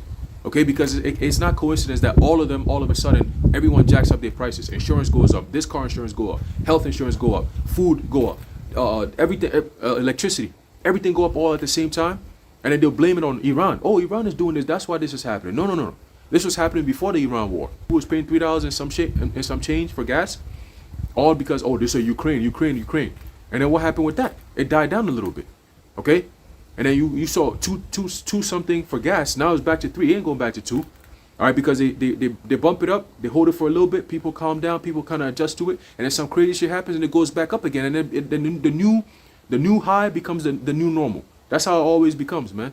All right, all these new policies that they're going to be signing. So it just literally Like you said, increments, step by step, that leads to the MOTB. Okay, one system gets destroyed, a new one replaces it immediately, and now you have no choice but to adjust. That's how they're gonna bring it out, man. And it's happening quickly. So all these millionaires and billionaires, they're all part of the same club, man. They're all trying to push the same agenda, all at the same time.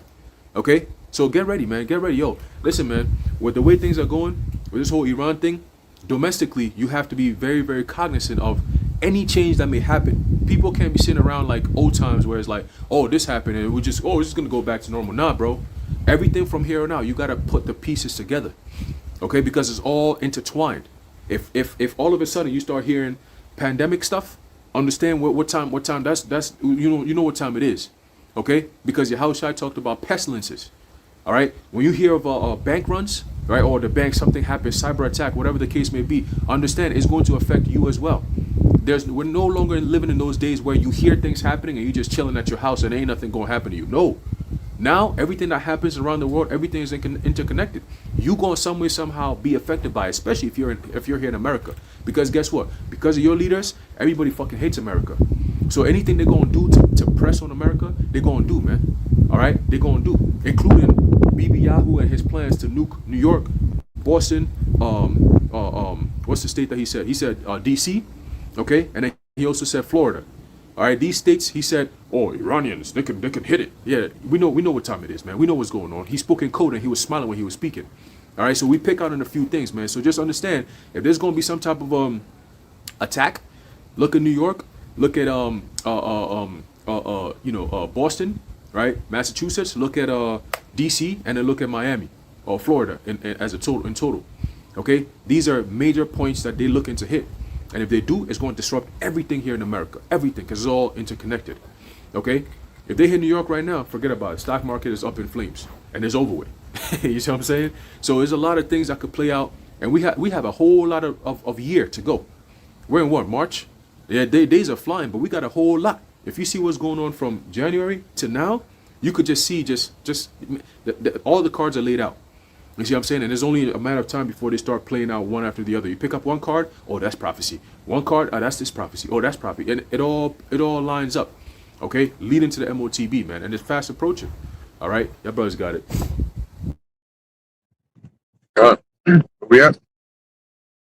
This is Joel 2:20, and it reads, but I will Oh, I remove. was gonna say it's like the Zaquan put in the chat. Yeah, basically you had a flight from Nashville. Was it Nashville? Yeah. Yeah, So, to Atlanta or somewhere. something like that. Yeah, it says yeah. Yep, you're right. You're right. Let me look at it again. Click back into it again. Nashville to Fort Lauderdale. Yeah, you had a flight from Nashville to Fort Lauderdale that basically it says here it was diverted to Atlanta after a security threat leads to passenger removal. Basically, there was a bomb threat on that flight over there. Now, it doesn't take a rocket scientist to see that. More than I'm pretty sure it wasn't a Moabite that was on there threatening that, right? It was likely somebody that looked like he would be from the east somewhere. So you can already see and they always do that. They do like a little foreshadowing, just to throw that energy out into the atmosphere, and then next thing you know, something happens. And like the brother was saying, man, that's gonna cause these travel is gonna come to a screeching halt. Second Ezra 15 goes into that, right? A man shall desire to go into a city and shall not be able, because of all the things that are going to be happening. It's going to be a lot of limitations on a lot of things. Okay, and that's going to cause an already bad economy to be far worse, as everything is on lockdown now. When you look at the Gray State trailer, at the time when they had martial law declared on, I think it was on CNN, they had in there the RFID, the RFID CHIP. It was on there, about how they basically going around, giving that to people. Okay, and you can see it. The lady went to the store, the grocery store, whatever little ones were open after a long ass line you got to be in, and you get there and find out that they're scanning for something.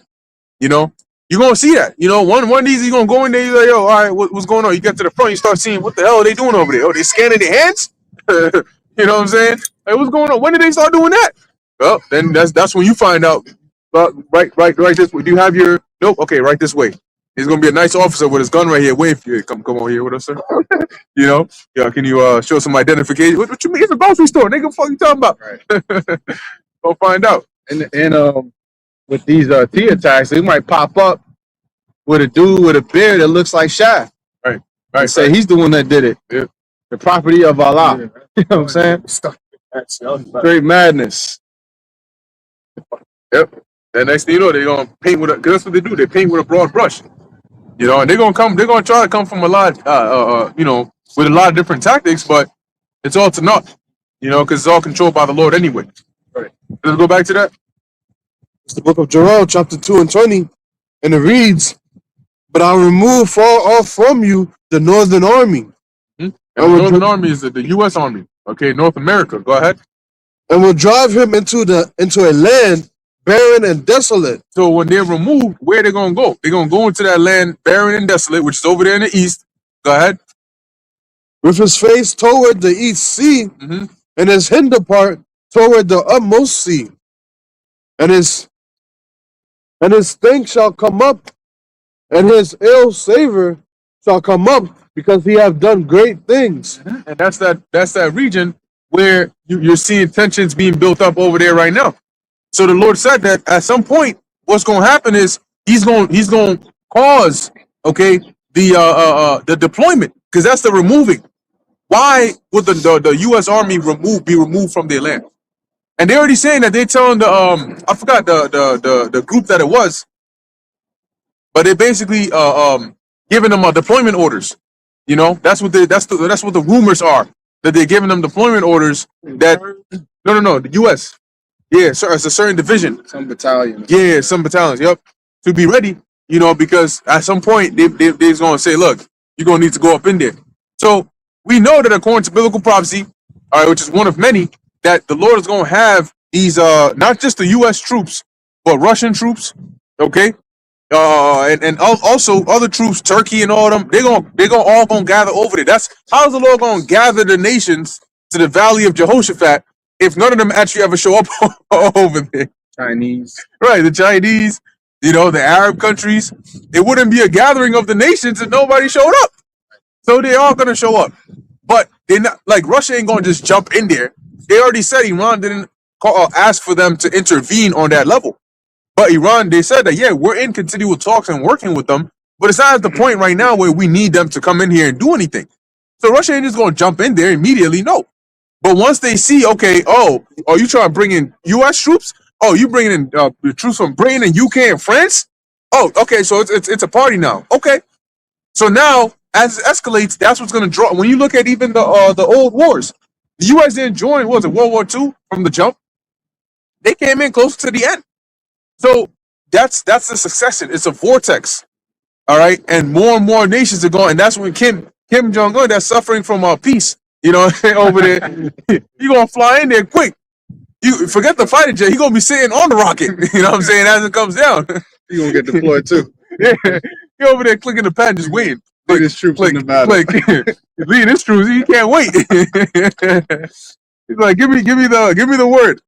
But from there, jump to let's get it's a whole lot of here. Matter of fact, jump to Ezekiel 38, start at 7, and we're gonna jump around in there, touch a few points, because it's all once again biblical prophecy. It's a party. Everybody's invited. Hell yeah! And guess what? We watching it, you know, and it's a beautiful thing because it's the Lord working. But like that professor you were talking about, like he was saying on the name of the channel is Dialogue Works, and I think the host name is Nima, and so he had this professor on there as a you know, a guest. And when you listen to the things he's saying, you know, I'm listening to the video. I'm like, yo, he's on the notion of, he told him, he said, look, stop whatever you're thinking logically, historically, take that out your mind, because what's about to happen isn't gonna make any sense. He's saying that you got to look at this from a Christian Zionist eschatology perspective. Okay, exactly. And then he goes on to mention that Israel is trying to provoke Gog and Magog, which is Russia, and then Iran to come up in there and attack them. He said that in another world war. Yep. So how does he know all that? And the angle he's going with is like, yo, this is more divinely appointed. He said this is preordained. Right. to happen. This isn't a matter of looking at it just from a geopolitical standpoint of nations that just don't know what they're doing. And then he kept questioning. He's like, so what's the real reason the U.S. went and started this war? It's not just about resources. It's not just about, it's not, definitely ain't about no damn regime change, because they should have known better. And once they realized that they botched this thing so terribly, why would they then go and send ground troops in there? Unless they're trying to escalate this and prolong it, which they are. Okay? That's what they're trying to do. Because it's all biblical prophecy. Huh? Yeah, I got you. You should watch it. It's a very. I'm gonna do some videos on it too. I'm like, yeah, he knows something.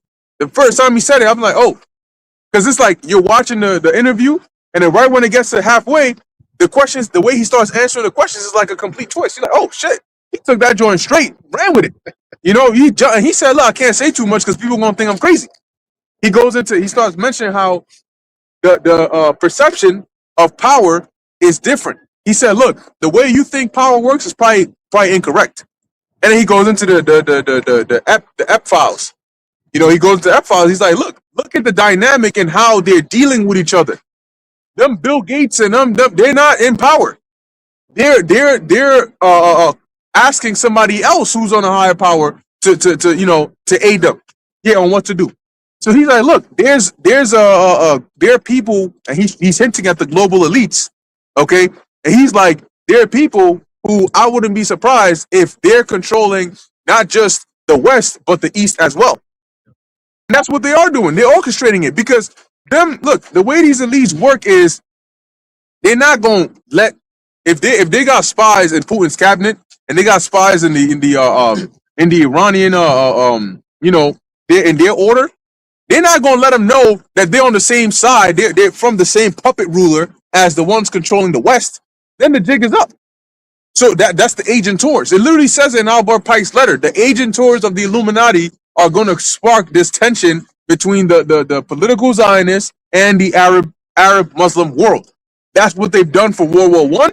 That's what they've done for World War II, and that's what they're doing for World War III. They've embedded themselves all around the world to where you don't even realize that some of the people in certain positions are set up from generations, all to fulfill this plan right here. And the Lord is allowing it to happen because it's in line with biblical prophecy.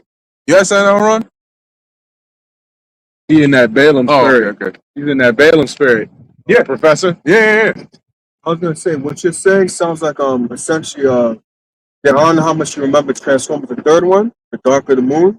And essentially I forgot I know the actor's name. His name is Patrick Dempsey, but I forgot his actual name in the movie. Mm-hmm. But essentially, he was telling, he was working with the Decepticons since the beginning. He said that essentially he inherited that. Oh, wow. So what essentially, like he got the whole, like I guess from maybe his parents or whoever that the Decepticons pulled up to, and they had that plan to bring the whole Unicron to Earth or whatever. And that's how a Sentinel Prime was like a double agent as well. But essentially, was brought up into that, like essentially what you were saying. It's like it's not like just something like just started like, yo, this is like a a generational thing. Like, hey, your parents, and then they're gonna groom you and get you into this, and then it's so on and so forth. Damn. Yeah. So Transformers: Dark of the Moon, I think it is, or Dark Side of the Moon. Yeah. So it's a generational thing. When you go back years and years and years, and even like I said, Pepe Escobar, he also mentions that. He hinted that when he goes into it and he talks about the Epstein syndicate, he hints at those that are higher up the chain that are giving the orders to these meat puppets over here and to do what they got to do. So the world knows already what's going on. Yeah, you mentioned about how they got the Festein's files to push these so-called elites, right? These handlers, right? These puppeteers, I should say, right?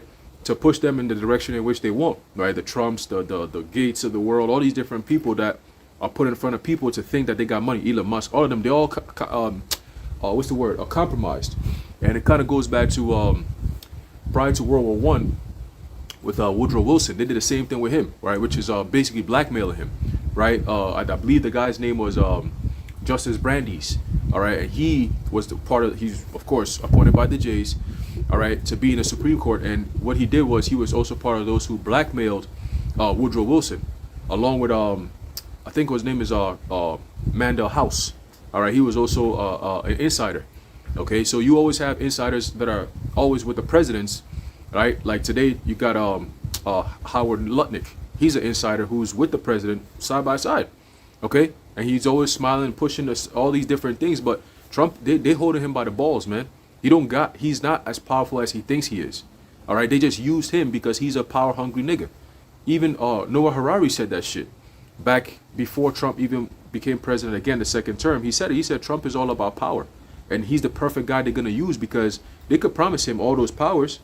Okay, they'll promise him. They promised him that shit. They told him straight up, listen, you have power, and you're free. You got immunity to do whatever the hell you want to do. You just can't ask for a dime, nigga. We're Jewish. You can't ask us for no money, but we're gonna give you all the free range. You can do whatever the hell you want to do, and we're gonna work with you.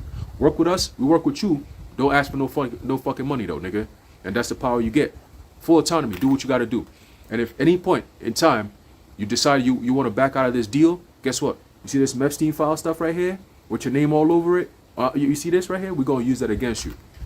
So you decide, right? You decide we're going to bring your whole empire crumbling down, man. Or we can give you a nice little seat at the table. You know what I'm saying? You're going to have a spot in Greenland once we build up our shit over there, right? You're going to be good.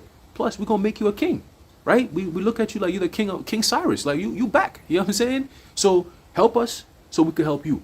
If not, we're going to bring all this out on you, all this dirt and the people around you. It's going to be a wrap. Do you really want this to come out?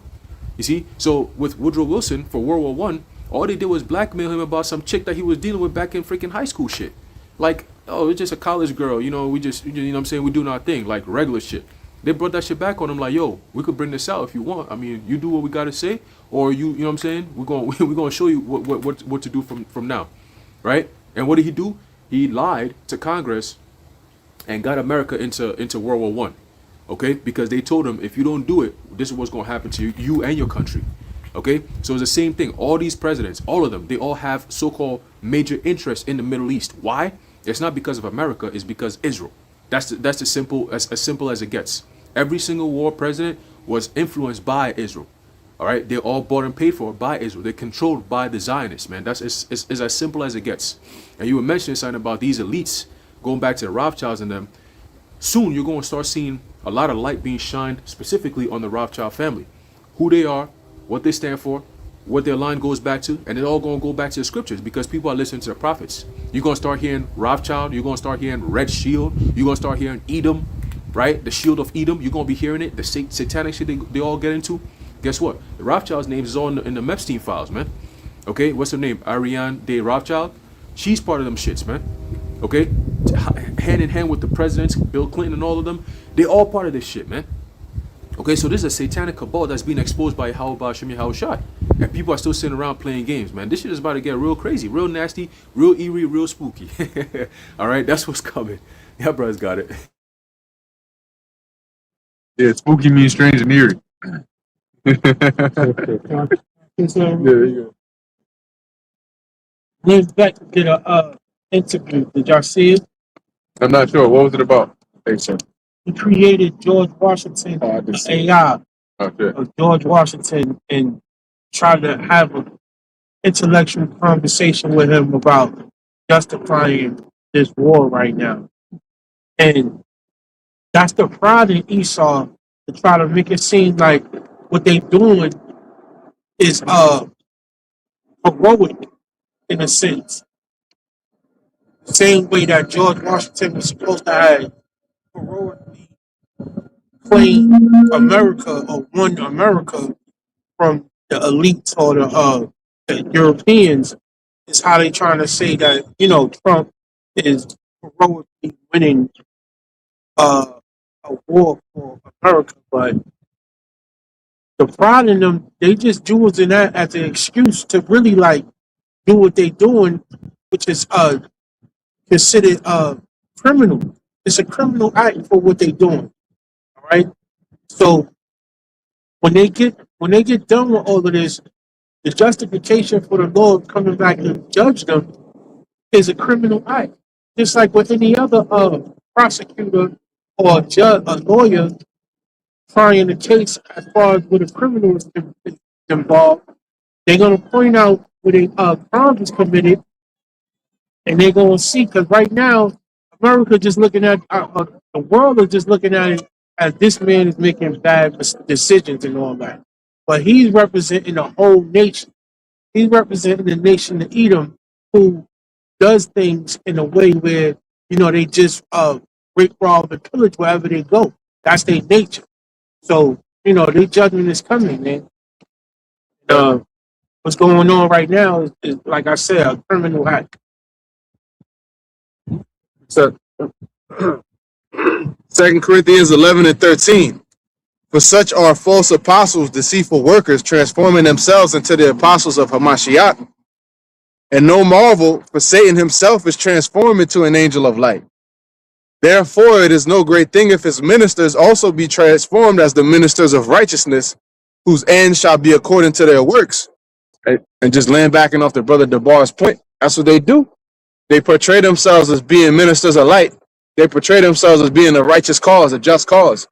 That's why the commanders told their troops that y'all gonna be the ones that bring in Armageddon and the return of the Lord. But that's a false Lord, The real one who's coming is Yahweh Shai. But again, they're portraying it as though they have the righteous cause, that they are the ministers of righteousness. They're the ones who truly serve Hamashiach, and anybody else is just evil, and that's how they're gonna get dealt with. But you telling the troops that, if you telling them that you're gonna be there in the fight of Armageddon, do you know what Armageddon means? Mountain of troops. So y'all gonna be a part of judgment. You basically telling them you're gonna be sword fodder. So go ahead and enjoy it. Y'all gonna be out there and you're gonna be sent to that desolate land. And what does it say? The blood is gonna be up to the horse's bridle. So that's what they telling. That's why the troops are flipping out. That's why it says they have foreborn to fight. Because now you realizing, damn, I'm fighting a war for these corporations, these elites. They don't give a fuck about me. Look how they treat the veterans here already, man. The book of Sirach talks about that. Right. A man of war that is not, properties. Yep. You got it. And when we show, that's why it says they've become as women. But let's go to that in the Ezekiel 38. This is the book of Ezekiel, chapter 38 and 7, and it reads, "Be thou prepared, and prepare for thyself, That's talking about Russia. Go ahead. thou and all thy company that are assembled unto thee." Yeah, and that's the nations that are going to come with them and their troops. Go ahead. "And be thou a guard unto them." On to who? And when you read a couple verses up above, it'll tell you the nations. But Persia is one of them. Okay? Which right now we can see is, because the Iranians go back to Persia. All right? And Russia has already come out and said it. They're not going to allow Iran to fall. Okay? So then that's by way of prophecy. Because this was written thousands of years before, even hundreds of years before Russia came on the scene as Russia.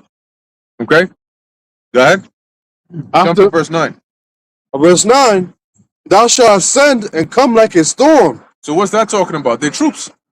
Okay? And the reason it says ascend, even though Russia is north, coming down south into the land, as you get to that terrain, all right, of Israel, the land, because Ezekiel goes into that, it's on an altitude level, it's higher. So you ascend up when you're actually going up to Jerusalem or, to that entire region, because the majority of it's on a hill country. Okay? Go ahead. "Thou shalt be like a cloud to cover the land." Which is going into it's metaphorically speaking about how vast their army is. Okay? That is going to completely encompass that land. Go ahead. "Thou and all thy bands and many people with thee." Which is going into their armies. When you go into that word bands, it's going into their armies. And many people with thee. And it listed a few of those when you go up a couple verses. Okay, Togarma, and then those of the north quarters. Go ahead. The Italian band. Yeah, Just to show you the band. There you go. Yep. Go ahead. "Thus saith the Lord God." Now jump down to 15. Verse 15, "And thou shalt come from that." Starting again. "And thou shalt come from thy place out of the north part." Right, so you're going to come from your place out of the north parts. When you look at geography, Russia is north of Israel. Now, from there, hold that. Jump to the 39th chapter, the first two verses. This is Ezekiel chapter 39, verse 1, and it reads, "Therefore, thou son of man, prophesy against Gog." Gog is representing Russia, Right? In prophecy, Gog is representing Russia.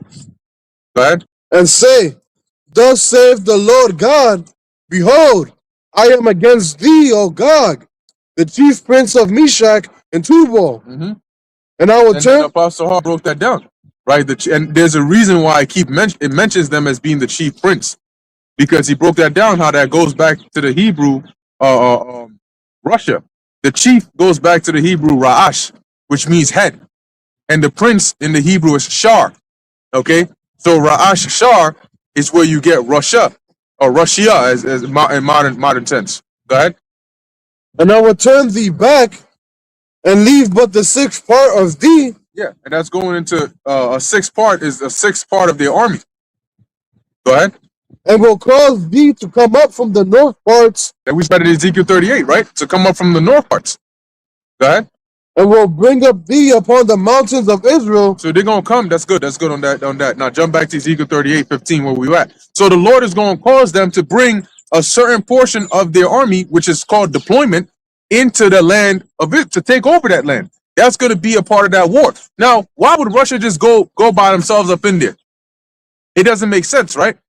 So the timing of Joel 2:20 and Ezekiel 30 and Ezekiel 39 is all around the same time.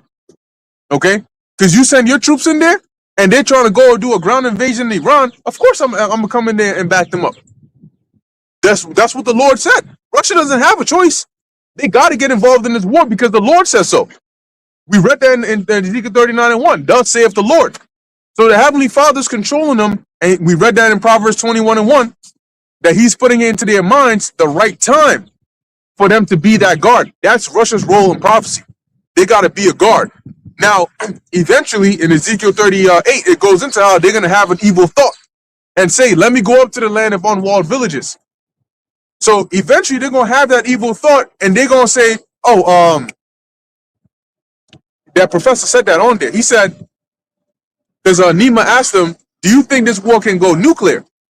And his response to that was, he said, when you look at how it's set up, because Iran's facilities are deep underground, what Israel could do is, or if they send ground troops, they could have tactical nuclear weapons that they could use to blow up certain of those areas. And even if it doesn't destroy the facility, it can block off the entrances and make it impossible to get in there. Okay?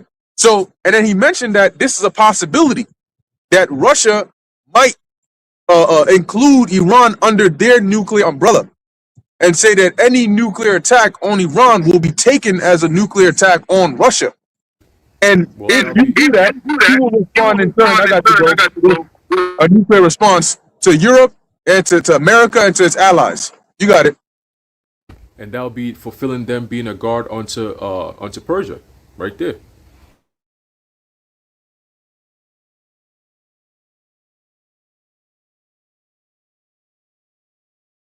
Was like a copy of NATO. So that's why I'm wondering what you're saying. Do they have something similar like that today? Nah, not anything like established, but it's more so like now through relationships that they have and like breaks and stuff like that. Gentleman's like, agreement, Yeah, that's what like they a have. handshake type thing. Like Mhm. it ain't nothing concrete, but it's known that economically they're tied in. Right, And exactly. China is too. I know they had that back in the day. That was to be like Yeah. a mimic of NATO. Yep. And so like Haran said, fulfilling that guard, and that's also that evil thought. Okay, and it tells you that in Isaiah 13, right? That the Medes, which the Isaiah 13, the Medes in there are representing Russia as well. That they're gonna, and in Isaiah 13, that's the proof. That's more proof in the pudding that they're gonna attack the U.S. Because Isaiah 13 is a prophecy also about Babylon, the vision that Isaiah saw concerning Babylon. Okay, the future Babylon, which at the time of the Babylonian Empire, the Medes, the Median kingdom, they were not opposed or against the Babylonians. When Babylon first, because the Babylonians teamed up with the Medes and the Scythians to take down the Assyrians, and then the Medes were ruling their estate side by side as the Babylonians were ruling. That's why you don't really hear much in the scriptures about the Medes themselves as a power ruling, because at the time when the Neo-Babylonian Empire was in power, the Medes were also in power as well. Nebuchadnezzar's brother-in-law was was the Median king Astyages. Okay, because Nabopolassar, the agreement that he formed with Cyaxares, which was the Median king at the time, was through marriage, and he married his son Nebuchadnezzar to the Median king's daughter, Amytis. So that made Astyages his brother-in-law. That's that Darius the Mede that you end up reading in Daniel the 5th chapter. And so the Medes didn't come down; they didn't take over Babylon. That was the Persians. Now, when the Persians took over with Cyrus, yeah, they had Medes in their kingdom, but the Medes were more under them. The Persians became the ruling class. They were the ones that took over the Babylon in Daniel the 5th chapter. So when you go to Isaiah 13, it doesn't make sense that the Medes over there would be talking about the ancient Median Empire. No, it's talking about the modern day Medes, the prophetic Medes, which is dealing with Russia. And it says in there, they're not going to regard gold nor silver. Something to add to you, historically, it says the destruction of Nineveh in 612 BC, the Medes, led by Cyaxares, and Babylonians, led by Nabopolassar, conquered and destroyed Nineveh, the capital of the Neo-Assyrian Empire, bringing about the collapse of the Assyrian power. Just to show you, they were tied in. Yeah, there was an alliance that they had. So when you go into Isaiah 13 and you read about that, and it talks about how they're not gonna regard the fruit of the womb. Yeah, you can bring it. Isaiah 13 and 17. Look, NLT. Look, I will stir up the Medes against Babylon. That I will stir up the Medes against Babylon. When you read in Ezekiel 38, it's putting the hooks into the jaws of Gog and turning them. That's stirring them up. Because the Lord didn't actually put a hook into Russia and pull it. No. But through the events that he caused to happen, he stirred up that warlike spirit in them. Okay. They cannot be tempted by silver or bribed with gold. Yeah, right now, and guess what? They're not interested in making deals and alliances and all that. They saw what you did with Iran. So they're not interested in that. That's why they're forming they form BRICS to move away from the dollar, de-dollarization. So they're not interested in making deals with the U.S. The U.S. done already broken all those deals that they have with Russia. Okay? The attacking armies will shoot down the young men with arrows. Mm-hmm. And those arrows are missiles. Go ahead. Matter of fact, pause real quick. You got your pocket? Okay, let's get real quick. Second Ezra, the 16th chapter. I want to find the exact verse. It talks about the shot of a mighty archer. And that's going to prove the arrows that we're reading about here are talking about nuclear missiles. They're not talking about actual literal bows and arrows. But the missiles look like arrows that are being shot off. Because when you look at the trajectory, just like if somebody, was to shoot an arrow up in the air as an army, that's how the missiles are designed. They're the modern day arrows. The missiles are the modern day archers. Okay? Or those that have missile capability, they're the modern day archers. Because today, why are they going to use traditional bows and arrows? What's that going to do? Got it? Yeah. How'd you say it, it says the arrows that are 16 and 16. What's that? 16 verse 16. 16 verse 16. Second Ezra chapter 16, verse 16. You can start before here. I'm starting. All right. Second Ezra chapter 16, verse 13. For strong is his right hand that bendeth the bow. Mm-hmm. His arrows that he shooteth are sharp, and shall not miss. And the arrows that he shooteth are talking about the nuclear missiles. And they shall not miss, because they're going to be guided. Joel told you that. They shall not break their rank. Go ahead. All right. The last part is going to explain what you're saying. Mm-hmm. When they begin to be shot into the ends of the world. Nobody shoots arrows into the end of the world. When it says the ends of the world, it means from one end of the world to another. Those are called intercontinental ballistic missiles. Okay? They travel between continents, intercontinental. Okay? So that's the arrows that they're talking about here, which are shot from one country and they land in a far country. Verse 14. Behold, the plagues are sent and shall not return again until they come upon the earth. Mm-hmm. The fire is kindled. And who sent those plagues? The Most High. Got it? The fire is kindled and shall not be put out till it consume the foundation of the earth. Did not Yahushua say, "What will I if it be already kindled? Behold, I come to set a fire on the earth. What will I if it be already kindled?" And it will be kindled. And the Lord's going to come and add more fire, on top of that. Go ahead. Verse 16. like as an arrow which is shot of a mighty archer, return it not backward. Even so the plagues that are sent, I'm sorry. Even so the plagues that shall be sent upon the earth shall not return again. There you go. So when nobody shoots an arrow and then a chick does a U-turn on them, you ain't gonna do that. Okay. So just like that, when the plagues are shot off, which Zechariah 14:12 describes the nuclear destruction as a plague. So one of those plagues, which the main plague, is going to be the nuclear destruction. When that happens, it's not going to go in reverse. Okay, it's going to fulfill what it's been meant to do. So now that we know what the arrows represent, let's go back to Isaiah 13. Isaiah 13:17. Look, I will stir up the Medes against Babylon. And that's happening now. They have their mind set against Babylon, which is America. Go ahead. They cannot be tempted by silver or bribed with gold. Yeah, and that's why in Jeremiah 49, it said, the least of the flock shall draw them out. He shall make their habitation desolate with them. Because the least of the flock's habitation is going to be desolate, and Babylon's habitation is also going to be desolate. And you know who's going to play a major role in that? Russia. So really, one of the main reasons why they're stirred up against Babylon is because of the tiny top little nuts. Go ahead. The attacking armies will shoot down the young men with arrows, Which are their nuclear missiles. And the young men are their military men. Go ahead. They will have no mercy on helpless babies. Babies. Is the U.S. going to deploy helpless babies to the east? No. So how are the Russians not going to have mercy on helpless babies? Go ahead. And will show no compassion for children. Babylon, the most glorious of kingdoms, the flower of Chaldean pride, will be devastated like Sodom and Gomorrah. How was Sodom and Gomorrah devastated? With fire and brimstone, right? So what's the modern day fire and brimstone? The arrows. That's going to burn. So that's how they're not going to have mercy on the babies or little children, because those babies and little children are here on the land. And when they decide to shoot those missiles over here, they're not going to stop and be held back because your land got children or you got infants or you got babies or pregnant women. No. They're going to shoot their missiles. Russia's going to shoot their missiles, and it's going to hit the land of America, and it's going to destroy it, just like Sodom and Gomorrah was destroyed.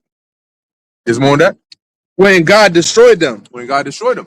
There you go. So now jump back to, that was it on that? That was it on that. So now jump back to Ezekiel 38. Who we're at, 15? This is Ezekiel 38:15. We're going to close it out in Ezekiel. And it reads, and thou shalt come from thy place out of the north parts. Yeah, so that's talking about those Russian troops, right? So we read about how the U.S. is going to send their troops out there. When you go to 2nd Ezra 15, it talks about the armies of the dragons of Arabia. It talks about the Carmanians raging in wrath like a wild boar, which are the Iranians. Okay, so those are also armies. So that's the gathering of the nations. Go ahead. Thou and many people with thee, all of them riding upon horses. Yep. A great company. And today, it's not going to be actual horses. You're going to have your tanks, your military vehicles, okay, the things that transport them, your fighter jets, and so on and so forth. But it says what? Read that last part again with the horses. All of them riding upon horses. A great company and a mighty army. And a mighty what? And a mighty army. A mighty army. So they're going to come with a mighty army. That's troops. Okay, go ahead. Jump down to, read to 16. Verse 16. And thou shalt come up against my people of Israel. Which is me. It's talking about really the land of Israel. Go ahead. As a cloud to cover the land. The cloud covering the land. That's explaining why I said in the 15th verse, a great company. That's talking about their troops. Okay, and it's metaphorically speaking. The troops ain't going to transform into a puff of smoke and then start covering the land. No. But they're going to invade. Go ahead. And it shall be in the latter days. And we in the latter days now, are we not? Go ahead. And I will bring thee against my land. That's also in Revelation 20th chapter. They shall compass the land of the saints. The verse above that preceded mentioning God. Go ahead. That the heathen may know me. When I shall be sanctified in thee, O God, before their eyes. So the Lord's going to use Russia to bring divine judgment in which will sanctify the Lord, because we are letting the world know that it's the Heavenly Father behind all this. So this all goes back to what? Biblical prophecy. Yeah, that's it on that.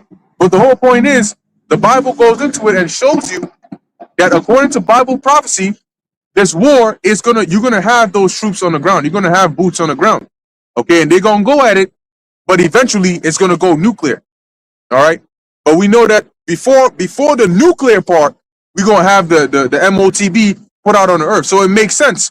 You know, speaking from a carnal perspective, it makes sense how you don't snuff out the fire of the war, but you get it to a state where it can prolong for a while having the side effect of destroying the global economy, which then gives an excuse to introduce a new economic system, which is spearheaded by the MOTB. But ultimately, we gotta wait and see. You know, we gotta wait and see how the Lord does it. But don't be surprised when he he throws that MOTB and that baby comes in hot. You know, we're gonna come in hot on fire trying to hug your ass. You know, but yeah, that's pretty much it on that. Brothers, got anything else before we I close have it up? one last quickie. Go on. This is the book of Matthew,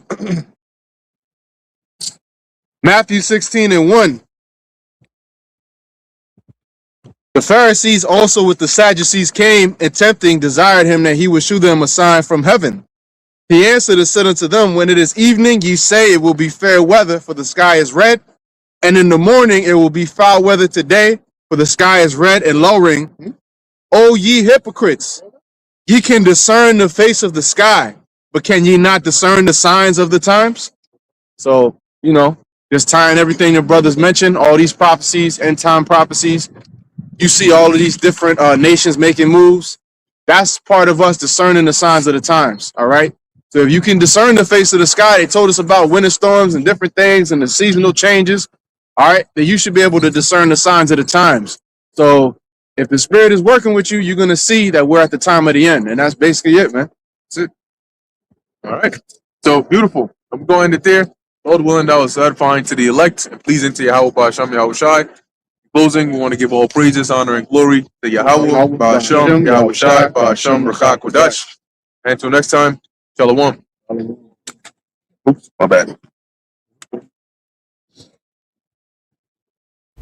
Shalom to the elect.